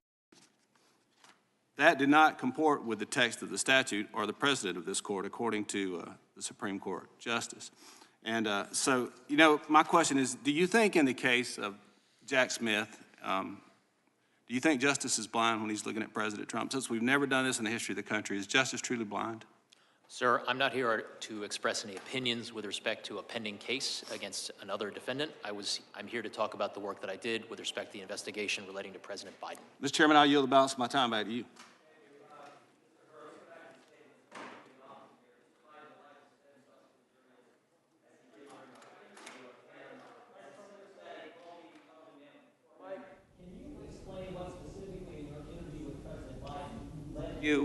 To this conclusion? Congressman Jordan, I'm sorry, because the mic was turned on partway through your Can you explain what specifically in your interview with President Biden led you to this conclusion? The conclusion that about broad how statement that's been cited many times. The totality of the time that I spent with the president during his voluntary interview was something that I certainly considered in framing my assessment and articulating it in the report. And that includes not only the words in the cold record of the transcript of the interview, but also the experience of being there in the room with him and, frankly, considering how he would present to a jury in a criminal trial if charges were brought. But I guess I'm asking specifically. I know you cite in the report the dates that he couldn't remember when he was vice president, when he began, when his term ended. You cite that in the report. Is there anything else specifically that stands out from that interview with the president? A number of things stand out, and again, I'm aware that the transcript has now been made available. I do provide certain examples in my report of significant, personally painful experiences about which the president was unable to recall certain information. I also took into account the president's overall demeanor in interacting with me during the 5+ hour voluntary interview. So it was a wealth of details about being there in the moment with the president, including his inability to recall certain things. And I'll also say, as reflected in the transcript, the fact that he was prompted on numerous occasions by the members of the White House Counsel's office. The brief look I had at the transcript this morning, because we just got it this morning, I saw some of that. Chair, now recognize the gentlelady from Texas, or excuse me, Pennsylvania. I'm used to you being down there. The gentlelady from Pennsylvania. I got an upgrade. Okay. Thank you, Mr. Hur. Thank you, Chairman. Thank you, Mr. Hur, for your service to our country, for your team's service in this investigation. You determined, after what you described as rigorous, detailed, and thorough analysis, that President Biden should not be prosecuted for mishandling classified documents. In fact, everybody can take a look at your report. The very first sentence says as much. It says, quote, "We conclude that no criminal charges are warranted in this matter." Am I correct? Yes. That's the bottom line of this report. Am I correct? That is the first sentence. It's the first sentence and the bottom line. There's an awful lot of misinformation that has been put forward by the press in some cases and also by the other side of this dais. You didn't reach this decision because President Biden was sympathetic. Is that correct? I reached the decision based on the totality of the reasons that I set forth at length in my report. Based on the evidence.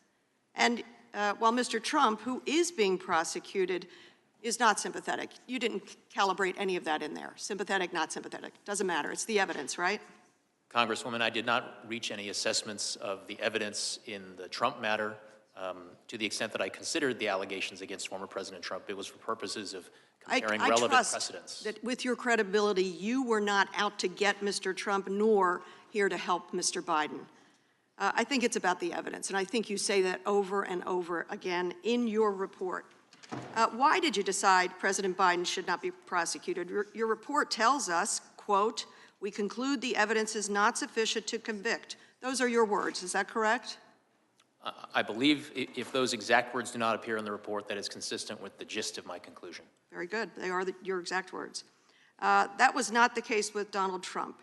You have a copy of your report today, don't you, in front of you? I do. Could you read a portion of it for me? Your words, it is page 11, starting on line 3, beginning with the words, "Unlike the evidence involving Mr. Biden." Would you read would present serious aggravating facts. Keep going. Congresswoman, I'm happy to have you read the words in my report. Well, it's your report, so I think it actually is more fitting that you read those. Most notably, after being given multiple chances to return classified documents and avoid prosecution, Mr. Trump allegedly did the opposite. Keep going.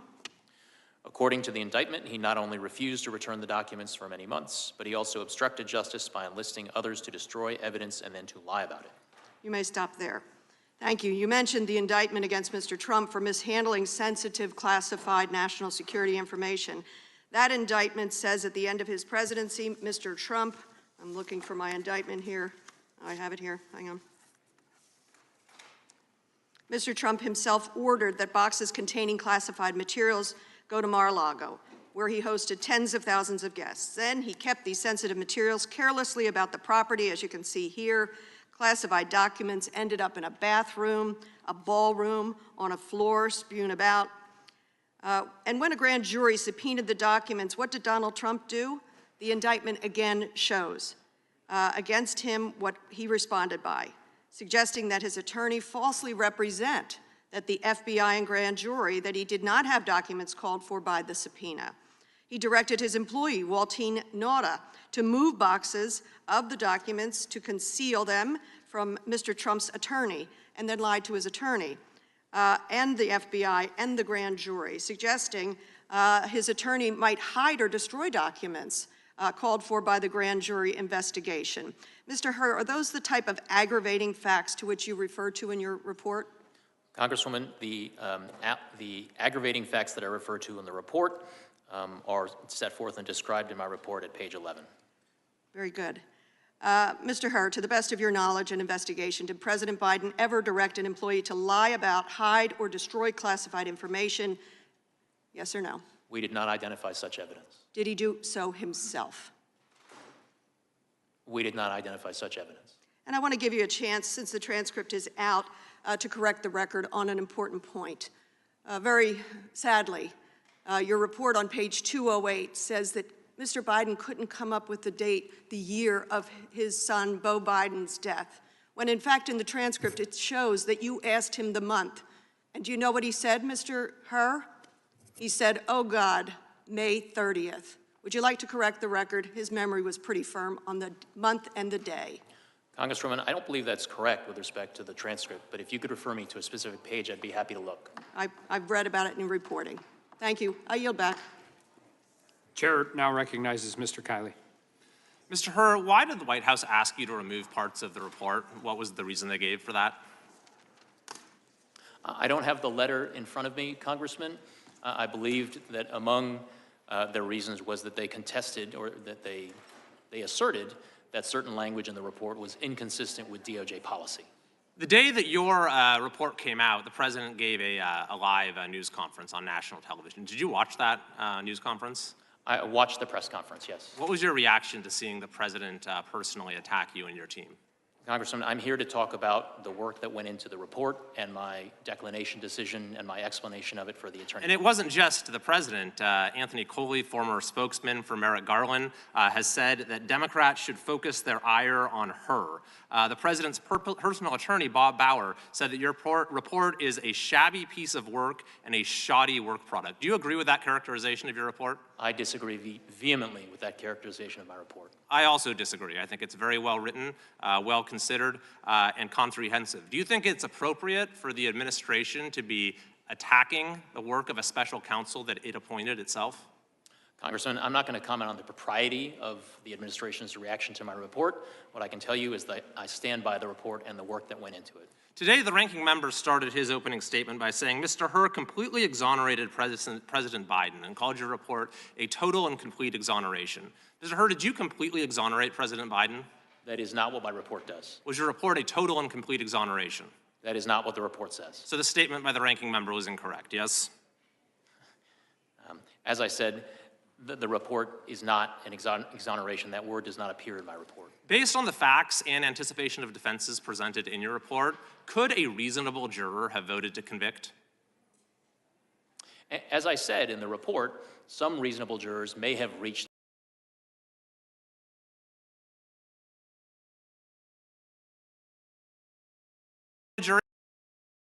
would you have voted to convict?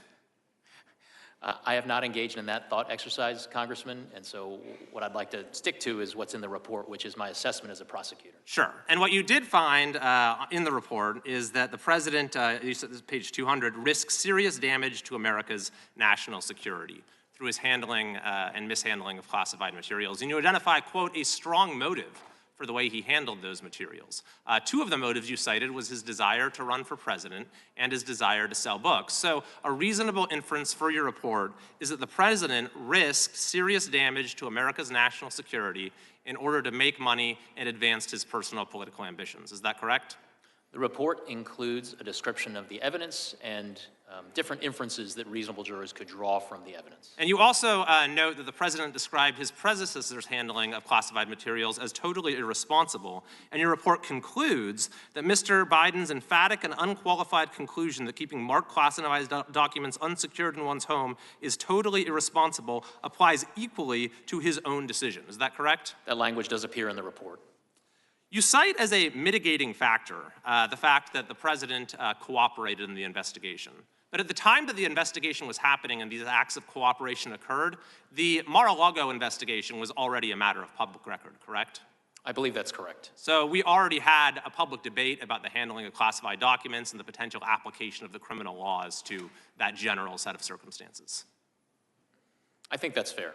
And so the president, when he decided to cooperate or not cooperate, had to know that that decision to cooperate or not cooperate would become known to the public and he would be judged accordingly. Is that correct? I'm not in a position to opine on what was or was not in the president's. But it's relevant to your analysis as to whether or not it counts as a mitigating factor. If he knew that he was going to have to be judged based on whether he cooperated or not, that would lessen its value as a mitigating factor. So did that in your analysis lessen its value? We undertook a comprehensive assessment. So that specific factor, did it lessen its value as a mitigating factor? That and all facts relating to the president's cooperation with our investigation. Another factor you discussed is deterrence. And you say that deterrence the factor actually counsels against bringing charges here because you said, as for general deterrence, future presidents and vice presidents are already likely to be deterred by the multiple recent criminal investigations and one prosecution of current and former president and vice presidents for mishandling classified documents. So that one prosecution, of course, is the indictment brought by Jack Smith. So by the very terms of your analysis, Jack Smith's indictment actually counseled against and was counted against bringing charges in this case. Is that correct? I'm sorry, Congressman, I don't follow your drift there. Well, you said that there's already deterrence because there's this prosecution out there in a prior case related to classified documents. So we don't need to bring another case to establish deterrent value. That was the essence of your analysis, correct? Congressman, what I'll say is that I will stand by the way and the specific words in which I characterize my assessment of deterrence value of a case under the principles of federal prosecution that's on page 254 and 255 of my report. Thank you. My time is out, but I'll just add the perverse implication here is that the administration, by the very terms of your analysis, actually made it less likely that the president would face charges by Jack Smith bringing an indictment. Thank you, and I yield back. Mr. Chairman, I have a unanimous consent request. Okay. Thank you. I ask unanimous consent to enter into the record two documents. First, the superseding indictment against Donald Trump in the Southern District of Florida, where he is currently facing criminal charges on 40 counts, including obstruction of justice, lying to the FBI, his unlawful, willful retention of national defense Without information, objection, the indictment is the recognized. concealment of documents from law enforcement, among other things. That was the shortened version. And my second document, to clarify for you, sir, Mr. Hur, from the transcription, page 82, the words are President Biden's. What month did Beau die? Oh, God, May 30th. A searing memory. I ask unanimous consent. Without objection. The gentlewoman from Georgia is recognized. Thank you, Mr. Chair and Ranking Member, for this hearing, and thank you so much for spending so much time with us today, Special Counsel Hur. In accordance with the law, classified information must be treated with the highest respect and also protected. And President Biden has made it clear during this investigation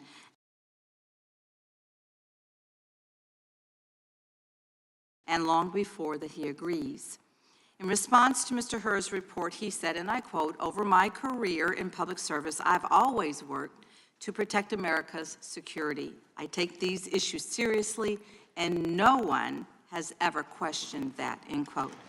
The special counsel's report makes clear that this is unfortunately a common occurrence for classified documents to get swept up into members of Congress or executive branches officials' personal effects.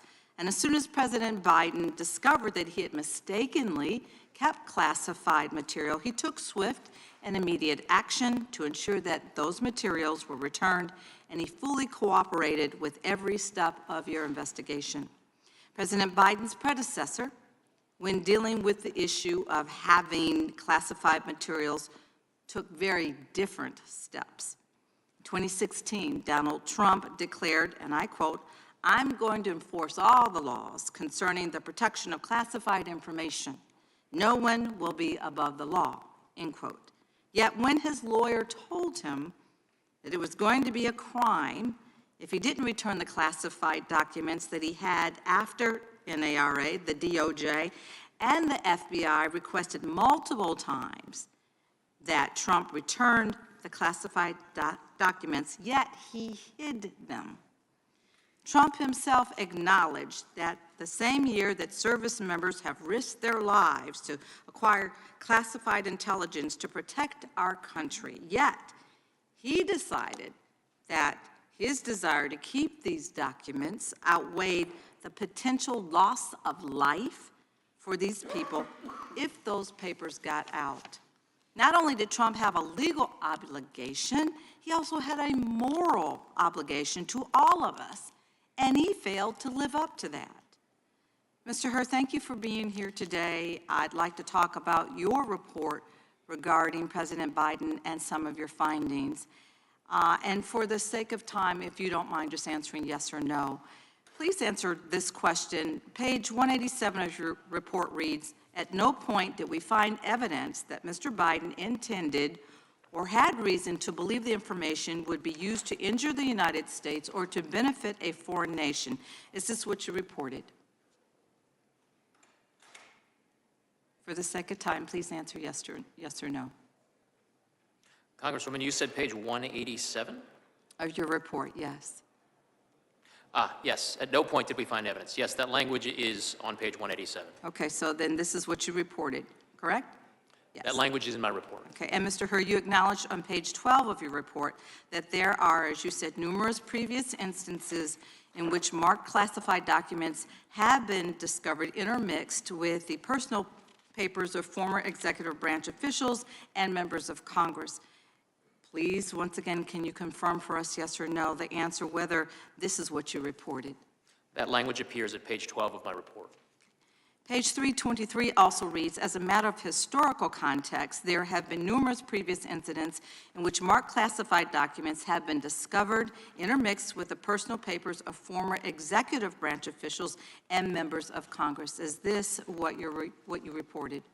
That language appears at page 323. Thank you. Now it's my understanding that this has happened before, where classified documents are swept up into official papers. So, Mr. Hur, aside from Donald Trump, are you aware of similar instances in history where officials who have had these classified documents engaged in a months-long elaborate scheme to hide those documents from federal law enforcement officials?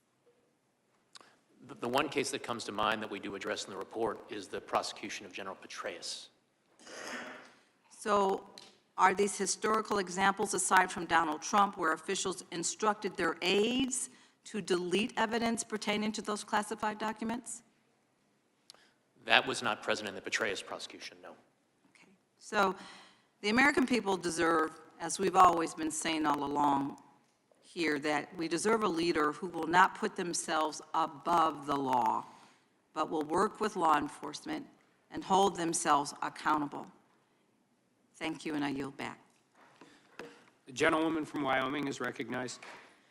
Special Counsel Hur, when you determined that no criminal charges should be brought against President Biden in this matter, you focused on the specific facts surrounding the classified documents where President Biden stored them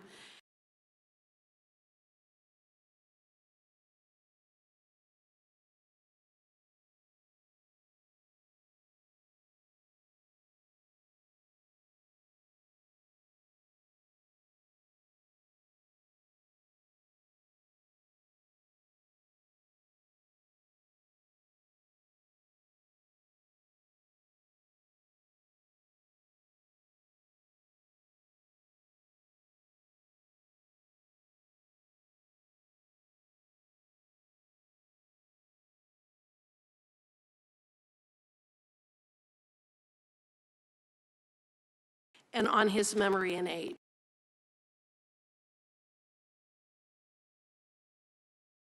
One of the things that I considered would be how, if a trial, whenever a trial theoretically were to be held, how President Biden would present himself to the jury if he elected to testify. Okay. You did not compare President Biden's current memory or condition with his memory or condition when he was in the Senate or when he left the vice presidency and took the classified documents subject to your investigation. Is that right? Actually, I believe that's not correct, Congresswoman. One of the things that's in the report is an assessment of the president's memory based on recordings from the 2016-2017 timeframe, recordings of conversations between Mr. Biden and his ghostwriter, and comparing that with the president's memory that he exhibited during our interview of him in October of 2023. So there was a comparison there.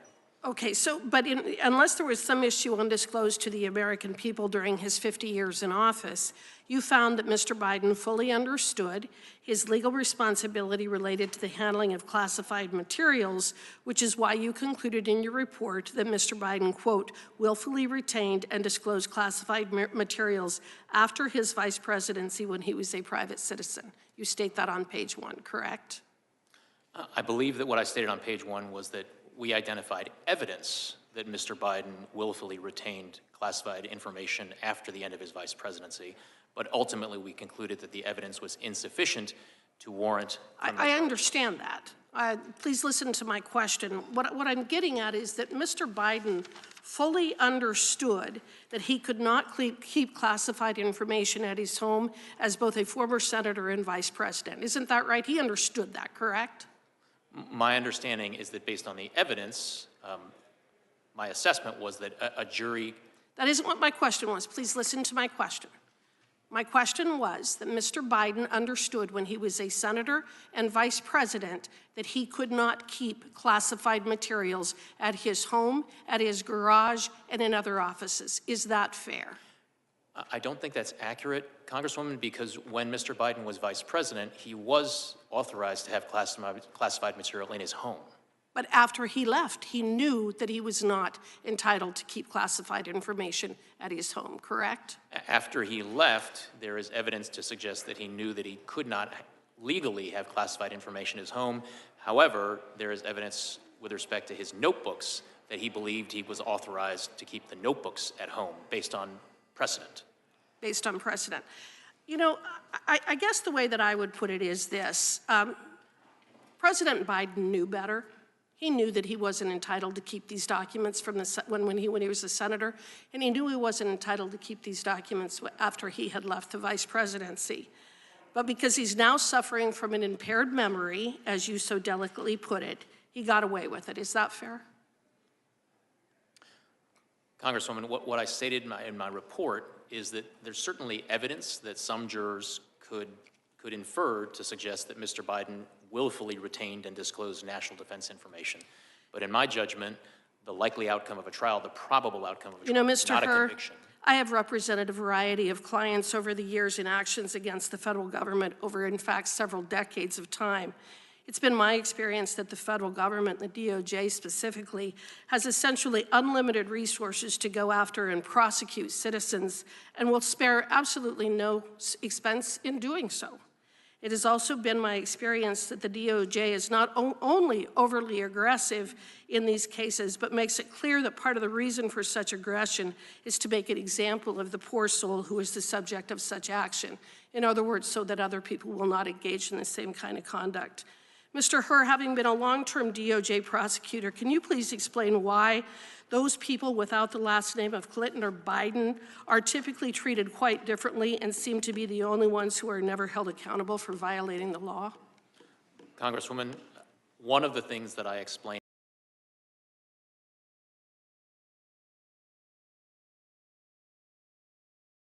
after they leave. I'm asking specifically about Mrs. Clinton and Mrs. Hillary Clinton and Joe Biden. Congresswoman, I don't have any opinion to articulate with respect to the investigation relating to Mrs. Clinton. I yield back. The gentlewoman from Texas is recognized. Mr. Hur, Special Counsel Jack Smith has charged Donald Trump with 40 counts related to his unlawful possession of classified documents. The most serious charge carries a penalty of 20 years in prison. According to the Trump indictment, Trump stored those documents at Mar-a-Lago, which, quote, hosted events for tens of thousands of members and guests, end quote. The indictment continues, quote, Trump stored his boxes containing classified documents in various locations at the Mar-a-Lago Club, including in a ballroom, a bathroom, and a shower, an office space, his bedroom, and a storage room. Mar-a-Lago is more than a mansion or a compound. It is a club with a membership program that sells access to the public. It has hundreds of people moving through it at any given time. Staffing it alone required 150 staff members. And while those classified national security documents sat in places like his ballroom, Trump hosted more than 150 social events like weddings and movie premieres, which thousands of people attended. In brief, Special Counsel Smith has alleged that Trump willfully and knowingly took highly classified documents to a location accessible by tens of thousands of people. Mr. Hur, was President Biden's residence accessible to tens of thousands of people? No. Did President Biden ever bring tens of thousands of people into spaces where he stored classified material? Not to my knowledge. Did Joe Biden advertise and sell memberships to his home that would allow members of the public to have access? Not that I'm aware of. Did your investigation find that Joe Biden ever hosted movie premieres at his home while classified documents were stored there? No. Moving on, among the 150 staff members working at Mar-a-Lago was a Trump aide named Walt Nauta. According to Special Counsel Smith, Trump ordered Nauta to move boxes of documents so that they could not be found by people looking for them. Mr. Hur, did President Biden ever direct his staff to move documents so that you or the FBI could not find them? We did not identify evidence of that. In fact, according to your report, as soon as Bob Bauer discovered material in President Biden's residence, he contacted John Lausch, and the president immediately consented to an FBI search of his home. Is that correct? My report does state that. And you found no evidence that any documents were moved prior to that search. Is that correct? Correct. That's in stark contrast to Donald Trump. President Biden did not obstruct your investigation. He was fully compliant, and with access to the millions of documents he gave you and dozens of hours of witness interviews he facilitated, you were able to fully and totally exonerate him of any criminal wrongdoing. I thank you, Mr. Hur. And before I yield back, Mr. Chairman, I ask unanimous consent to enter into the record an excerpt from the committee's transcribed interview with Stephen D'Antuono, former Assistant Director in charge of the FBI Washington Field Office, on June 7th, 2023, in which Mr. D'Antuono explained that the FBI executed a search warrant for classified material at Mar-a-Lago because there was probable cause to believe that Donald Trump did not fully comply with a subpoena to turn over classified documents. Without objection. Thank you, Mr. Chairman. I yield back. Gentleman yields back. The gentlelady from Florida is recognized. Oh, excuse me. Gentleman from the ranking member is recognized. Mr. Chairman, I have 3 unanimous consent requests. All right. First, I ask unanimous consent to enter into the record the publisher's webpage for President Biden's 2017 book, Promise Me, Dad, which shows that the book is a deeply moving memoir about the year that President Biden's son, Beau, died. Without objection. I also ask unanimous consent to enter page 97 of Mr. Hur's report, which says that President Biden's book is not known to contain classified information. Without objection. Finally, I ask unanimous consent to enter into the record a February 5th, 2024 letter from President Biden's counsel to Special Counsel Hur that clarifies that President Biden's 2017 book, quote, does not contain classified information, and there has never been any suggestion to the contrary, close quote. Without objection. Chair now recognizes the gentlelady from Florida, Ms. Lee. Thank you, Mr. Chairman, and thank you, Special Counsel Hur, for joining us here today to discuss your investigation regarding President Biden's mishandling of classified documents. This has become an issue of great interest to all Americans and, of course, to all of us here today. As is outlined in your report, despite the discovery of confidential and top-secret records located in the president's personal residence in Delaware, including in his garage, office, and basement, the department declined prosecution, and my colleagues' questions today have focused on the highlights from your report, specifically referring to President Biden's mental capacity, his willful disregard for the law as a private citizen, and how he would be perceived if presented to a jury of his peers. Dependent upon, and I'll use your words from the report, how this sympathetic, well-meaning elderly man with a poor memory handled and managed the storage of these confidential documents, the national security of the United States might have been put at great risk because of the president's behavior. And so one of the things we must consider today is how we can ensure that our national security will not be continually put at risk when under the leadership of the same well-meaning elderly man with a poor memory. Since the release of the report, to your knowledge, has the Justice Department started to analyze a damage assessment of what may have been disclosed by these documents being mishandled and any ongoing national security risks from the inappropriate storage and retention of the documents? Congresswoman, my understanding is that such a damage assessment is underway in coordination and cooperation with the members of the intelligence community. And do you today, for us, have any information about the status of that investigation or how long it might take to conclude? I do not, Congresswoman. I'd like to turn your attention to a discussion of the distinction between proving the underlying elements of an offense and the concept of an obstruction of justice charge. Is it correct, Special Counsel Hur, that in some circumstances as a federal prosecutor, you may investigate the underlying offense, an underlying offense, choose not to charge that offense, but still have developed sufficient evidence to charge a defendant with obstruction of justice? I think as a matter of law, theoretically, that could occur. I can't bring to mind specific examples of that happening, but I suppose that if that were to happen, it would be a more difficult case to try from a prosecutor's Well, the elements are distinct, though, are they not? They are a distinct element. And isn't it similar to a case where a federal prosecutor undergoes an investigation and ultimately doesn't pursue the original charge they were investigating, but during the course of the investigation concludes that a false statement was made to a federal law enforcement officer and brings a charge under 1001? That could happen. Yes. And again, there too, the elements would be different. Correct. And in reaching your final decision related to the declination or the recommendation to decline prosecution, you considered both the underlying elements of the offenses at issue and also the principles of federal prosecution. Is that right? Correct. Okay. Now, the principles of federal prosecution, those are things that may vary case to case. Is that right? The determinations under the principles of federal prosecution are very fact and circumstance dependent. But the elements of the criminal offense are not. Isn't that also correct? Elements are defined by law, and they do not vary from case to case. And thus, those elements of the underlying criminal offense would be exactly the same from one defendant to the next to the next. Isn't that right?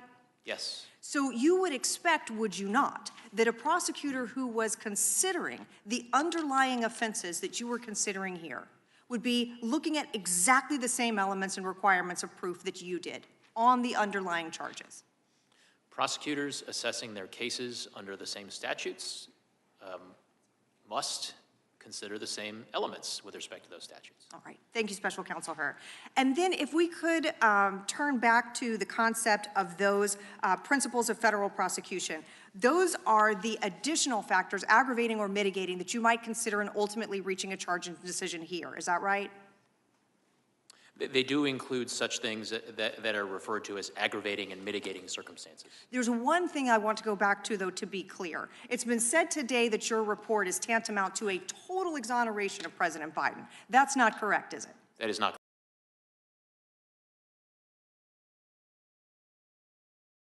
correct. North Carolina.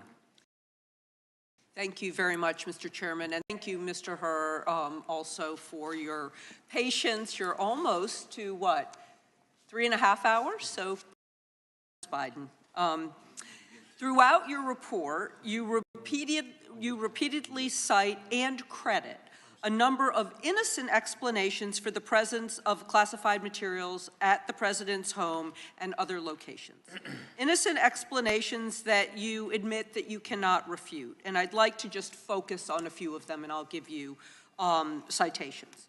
One of these explanations for the presence of classified documents is that a member of the president's staff maintained those documents when he was the vice president, and then mistakenly included them in sets of documents that were later sent to locations such as the Penn Biden Center and the University of Delaware. Is that correct? I believe that's correct, but if you have a specific page number for me, that would help me, Congressman. We'll get you one. That would be great. You also found that another innocent explanation to be more likely than a criminal explanation for the presence of classified documents that were found at the Penn Biden Center and the University of Delaware. Is that correct? Correct. Great. And then let's talk about the documents in the president's garage. As you noted, a reasonable juror could conclude that the location of the documents, surrounded by household junk, is not a place where a person knowingly and intentionally stores classified documents that are critical to his legacy. Instead, it looks more like a place where a person stores classified documents that he's unaware of. That's on page 209 of your report, correct? That is something that a reasonable juror could factor into his or her consideration of whether or not the president had criminal willful intent. Great. And you also noted that President Biden was allowed to have classified documents in his home for 8 years as vice president, and then again when he was president, and that he also had layers of staff who were responsible for assembling, carrying, storing, and retrieving these types of classified documents. Correct. And because of these facts, you determined it was, quote, entirely possible that the president did not know he still had some of these documents in his home when his vice presidency ended in 2017. That's on page 215.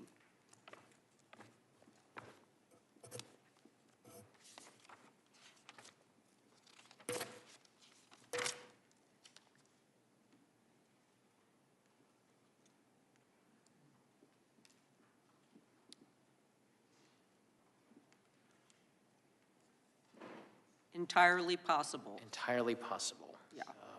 So that's the citation. I'm going to keep going because my time is running while you're looking. So you also cite the president's cooperation with your investigation as evidence that he did not have criminal intent. And I want to quote you here because this is important.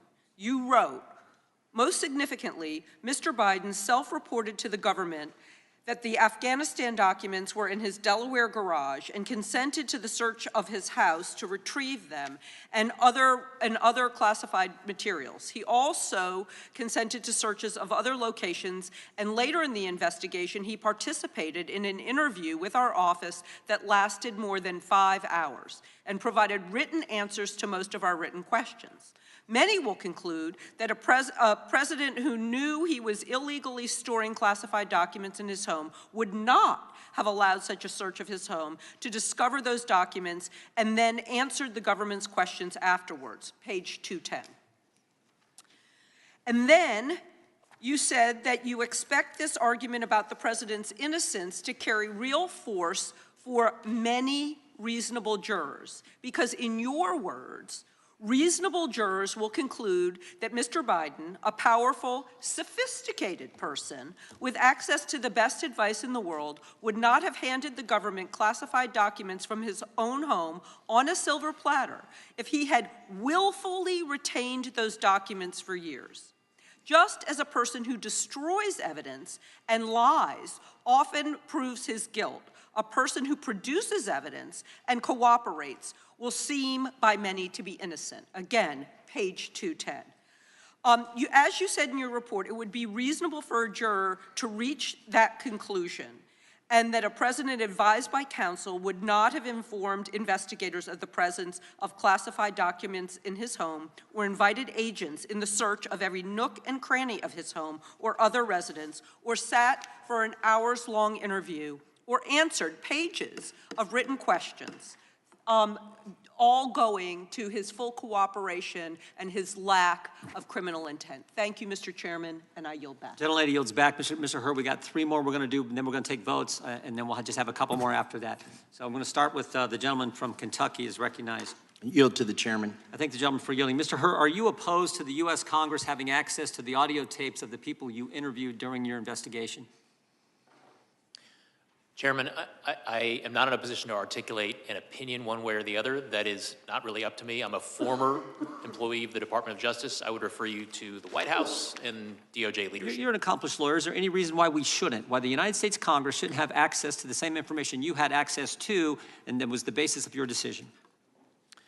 Chairman, it is not for me to opine on what materials. Well, the Justice Department released the transcripts the day of the hearing. It'd been nice if we'd had them at a more, I think, a better time for the committee to prepare for our questioning for you. They released them today. The White House and the Justice Department released them today. It'd be nice if we actually had the audio tapes too.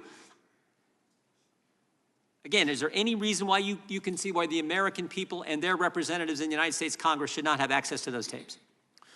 Chairman, what I can tell you is that my assessment that went into my conclusions that I described in my report was based not solely on the transcript. It was based on all of the evidence, including the audio recordings. Great point, and that's where I was going. So this was valuable evidence for you as the special counsel named to investigate this issue, valuable evidence for you to reach your conclusion, and the statements you put in your report.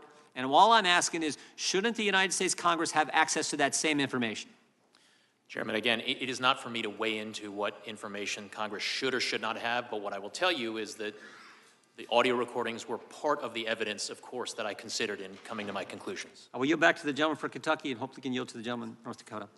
Yield to the gentleman from North Dakota. Thank you, Mr. Hur. In Chapter 8 of your book, or your report, you detail that Mr. Biden retained in his Delaware basement classified documents relating back to his time as a U.S. Senator in the 70s, correct? Correct.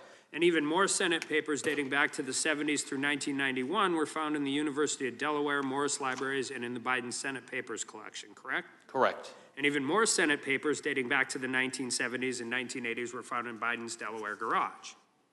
I believe yes, that's correct. And quote, Mr. Biden had nearly 50 years experience dealing with classified information, including as a member of the Senate Select Committee on Intelligence, a member and chairman of the Senate Committee on Judiciary, a member and chairman of the Senate Committee on Foreign Relations, and Vice President of the United States. And that he was deeply familiar with the measures taken to safeguard classified information and the reasons for them, correct? That language certainly sounds familiar, Congressman, but if you have a page citation for me, I can confirm. And as Vice President, is it correct that in 2011, Mr. Biden received advice from his staff about the need to secure classified information in the form of notes? Correct. Including his first counsel, Cynthia Hogan? Correct. And he was advised in writing in 2011 by Hogan that classified notes must be obtained in secure safes and stored in secure facility. Correct. His second counsel, John McGail, also advised Biden that all of Mr. Biden's records, including his notes, would be sent to the National Archives, and Biden understood and accepted that, correct? That's correct, with the exception that Mr. McGrail was Vice President Biden's final counsel, not his second one. All right. And on his way out, Mr. Biden was also appraised of his obligations by the National Archives staff twice more that his classified notes should be secured in a SCIF. That particular fact is not immediately coming to mind, Congressman, but if you have a page citation, I can confirm it for you. Well, did Mr. Biden have 30 years experience handling this information? He received advice from at least 2 separate counsels, the National Archives staff. He has demonstrated enough knowledge of the law to attack President Trump in public over the same exact issue in detail. This is where I get into this. I just have a problem with this. In your report, and this testimony, a reasonable person would conclude that Mr. Biden knowingly retained national defense information and failed to deliver it to an appropriate government official, and that he knew his conduct was unlawful. And I think that's where we end up here, and that's what the point is. Over the last 3 election cycles, there's only been 3 people who have ran for president: Hillary Clinton, Joe Biden, Donald Trump. All 3 of them have been accused of mishandling classified documents. Only one of them has been prosecuted. And that's what the American people see. That's what we see. We had Hillary Clinton, who ran a program called Bleach It on her server. They used hammers to destroy evidence. Joe Biden has a 50-year history of misplacing classified documents in numerous different places, All of these cases have the same underlying elements of the crime, the same fact patterns, and yet we only see one person being prosecuted. And with that,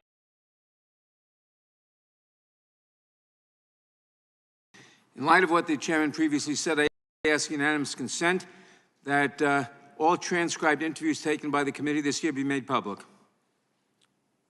There's an objection to that. The gentlelady from Missouri is recognized for 5 minutes. Thank you, Mr. Chairman, and thank you for being here, Mr. Hur. St. Louis and I are here today once again to focus on the real issues that affect our communities instead of partisan hit jobs. Let me start by saying that the potential mishandling of classified information is a serious issue, and I believe it was appropriate for the Attorney General to appoint both special counsels in the Biden and Trump cases. As my colleagues have pointed out, President Biden fully complied with the investigation conducted by Special Counsel Hur, who did not find evidence sufficient to warrant criminal charges. Despite this outcome, Republicans have used the Special Counsel's report to further their longstanding efforts to re-elect the former white supremacist in chief, Donald Trump, who faces 40 criminal charges related to the mishandling of classified documents, including obstruction of justice. While President Biden returned all of the classified material and complied with the special counsel's investigation, let's remind ourselves what Donald Trump has said and done. He refused to turn over the classified documents in his possession to the National Archives. He is on tape sharing documents he said he could have declassified when he was president. He wrongly claimed in an interview that the Presidential Records Act allows him to do whatever he wants, and he was allowed to do everything he did. He also said on his right-wing social media platform, quote, "I'm allowed to do all of this." He continues to admit to his possession of these documents on the campaign trail. So this hearing is not a good faith oversight effort. It is just the latest in a long line of dysfunctional and destructive actions taken by this Republican majority. They don't care about responsible governance or making people's lives better. They don't have an affirmative agenda. They are throwing whatever they can at the wall and hoping it sticks, and they have zero credibility to talk about mental acuity when they support Donald Trump. The same Donald Trump who mixes up Joe Biden and Barack Obama and Nikki Haley and Nancy Pelosi. The same Donald Trump who incorrectly pronounced the words Venezuela, respected, and United States. The same Donald Trump who calls January 6 defendants hostages. And the same Donald Trump who believed bleach injections would treat COVID-19. It is deeply hypocritical for anyone who champions this man for the presidency to talk about the mental acuity of anyone else. But this is nothing new. This has been a consistent pattern of the Republican majority in this Congress. From the sham impeachment investigation that has completely collapsed to the absurd impeachment of Secretary Mayorkas, Republicans have solely focused on destroying the incumbent president, destroying the Democratic Party, destroying progressive movements for social justice, all so that they can re-elect one of the worst presidents of all time. Now, it is well known that I have disagreements with President Biden on certain issues. My concerns are rooted in the desire to resolve policy matters and help him take better positions that save more lives. That's not what Republicans are doing. That's not what these investigations and attacks are about.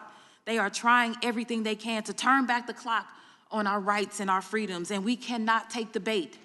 Let's focus on policy. Let's focus on substance. Let's focus on saving and improving the lives of our constituents, not misusing the precious time and resources of this committee, not being dishonest just because it serves our political interests. We are better than that, and our country deserves better than all of this. I will continue to reject these absurd distractions from the investments we need in the communities that we represent. Let's focus, and I yield back. The gentlelady yields back. For 5 minutes. Special Counsel Hur, thank you for a number of things. First, thank you for agreeing to testify today. Second, thank you also for sharing your family's story at the beginning of your testimony. It is an extraordinary story of them coming to America. Third, let me also thank you for your in-depth investigation and your detailed report, and generally for your service as special counsel. It's not something that I think many people would look for, and certainly comes with a lot of burden. So thank you for your work. In your opening statement, you described your investigation as, quote, thorough and independent, and I agree with that. One where you attempted to give, quote, rigorous and detailed analysis. I also agree with that. And one where you say you, quote, must show your work, which we very much appreciate today. We don't normally see that. Did I recall your opening statement correctly as it relates to those quotes? Yes, sir, you do. In fact, as part of your investigation, you interviewed about 150 different witnesses. You looked at millions of different documents because you wanted to do a thorough investigation. Isn't that true? Correct. And you did this because you took your investigation extremely seriously and you wanted to reach accurate conclusions, correct? Very much. Then let's review some of your specific findings regarding the issues pertaining to competency and mental capacity of President Biden. Because as you say, this is very important to whether or not there was criminal willful intent. As you can see, I've set forth a number of different quotes up here on this board that I've prepared, some of which I'll read to you. Page 5, you say Mr. Biden's, quote, Mr. Biden's memory was significantly limited. Then again on page 6, you say Mr. Biden would likely present himself to a jury as a sympathetic, well-meaning, elderly man with a poor memory. Then on page 207, you say Mr. Biden's memory also appeared to have significant limitations. And then again on page 208, he did not remember when he was vice president, and he did not remember even within several years when his son Beau died. You finally make the statement on page 248, quote, for these jurors, Mr. Biden's apparent lapses and failures in February and April 2017 will likely appear consistent with the diminished capacities and faulty memory he showed. Those were astounding conclusions to me, and as I looked through those quotes, I have to say I hearken back to my time before Congress. I was a judge, and one of the things that I oversaw was guardianships. And frankly, when I read your conclusions, red flags began to go up in my mind because I oversaw hundreds of guardianships back in Texas. And as I saw your conclusions, I began to wonder, what does the D.C. statute say about guardianships and how do you define an incapacitated individual in Washington, D.C.? And I want to show you this statute because I presume, are you familiar with the statute at all? I am not, Congressman. So I didn't think that you'd probably reviewed that. So let me just read to you some of these, some of the definitions here. An adult whose ability to receive and evaluate information effectively or to communicate decisions is impaired to such an extent that he or she lacks the capacity to manage all or some of his financial resources. That's the first part of the definition of incapacity, an incapacitated individual under the guardianship statute in the District of Columbia. And quite frankly, I see tons of overlap from what you set forth in your testimony, in your written report, and the definition here. The phrases are almost identical. I would posit that if he cannot manage national top secret resources, I'm not sure how he can manage his personal financial resources. And given your report's findings that his memory was, quote, significantly limited, and that he is a person with, quote, diminished faculties, and with, quote, faulty memory, it makes me wonder how close he is coming to meeting this definition of an incapacitated individual, such that he should have a guardian appointed by the D.C. courts for his personhood. There is at least, I believe, a prima facie argument to say that there is substantial evidence to indicate such. And you mentioned it's not just what you've written in the report, but it was the demeanor of President Biden as you interviewed him. I'll say in conclusion, whether he does or does not meet this definition, I believe your findings raise significant concerns about his current fitness for the office of the president, and certainly his fitness going forward in the future. And I appreciate the fact that you were brazen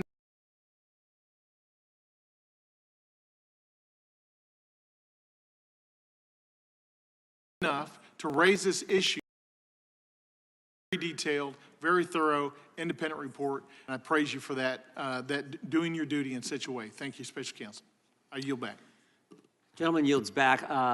Mr. Hur, we have votes on the floor. We have a few more members who will do their 5 minutes of questioning. So we're going to recess And then we will convene 10 minutes after the conclusion of the last vote. I believe we only have a couple votes. Is that right? 2 votes. So, but you know, Congress, that'll take a while. But we'll get back here as soon as we can. And there's food in the back room for. I think we still have some left that you're welcome to. With that, we stand in recess until 10 minutes after the last vote.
I think only about another hour left. You know when the cafeteria is open till? Oh, it's now. It is, like all day? Yeah. That is good. I'm not. I think they stop like serving probably like 3 or 4.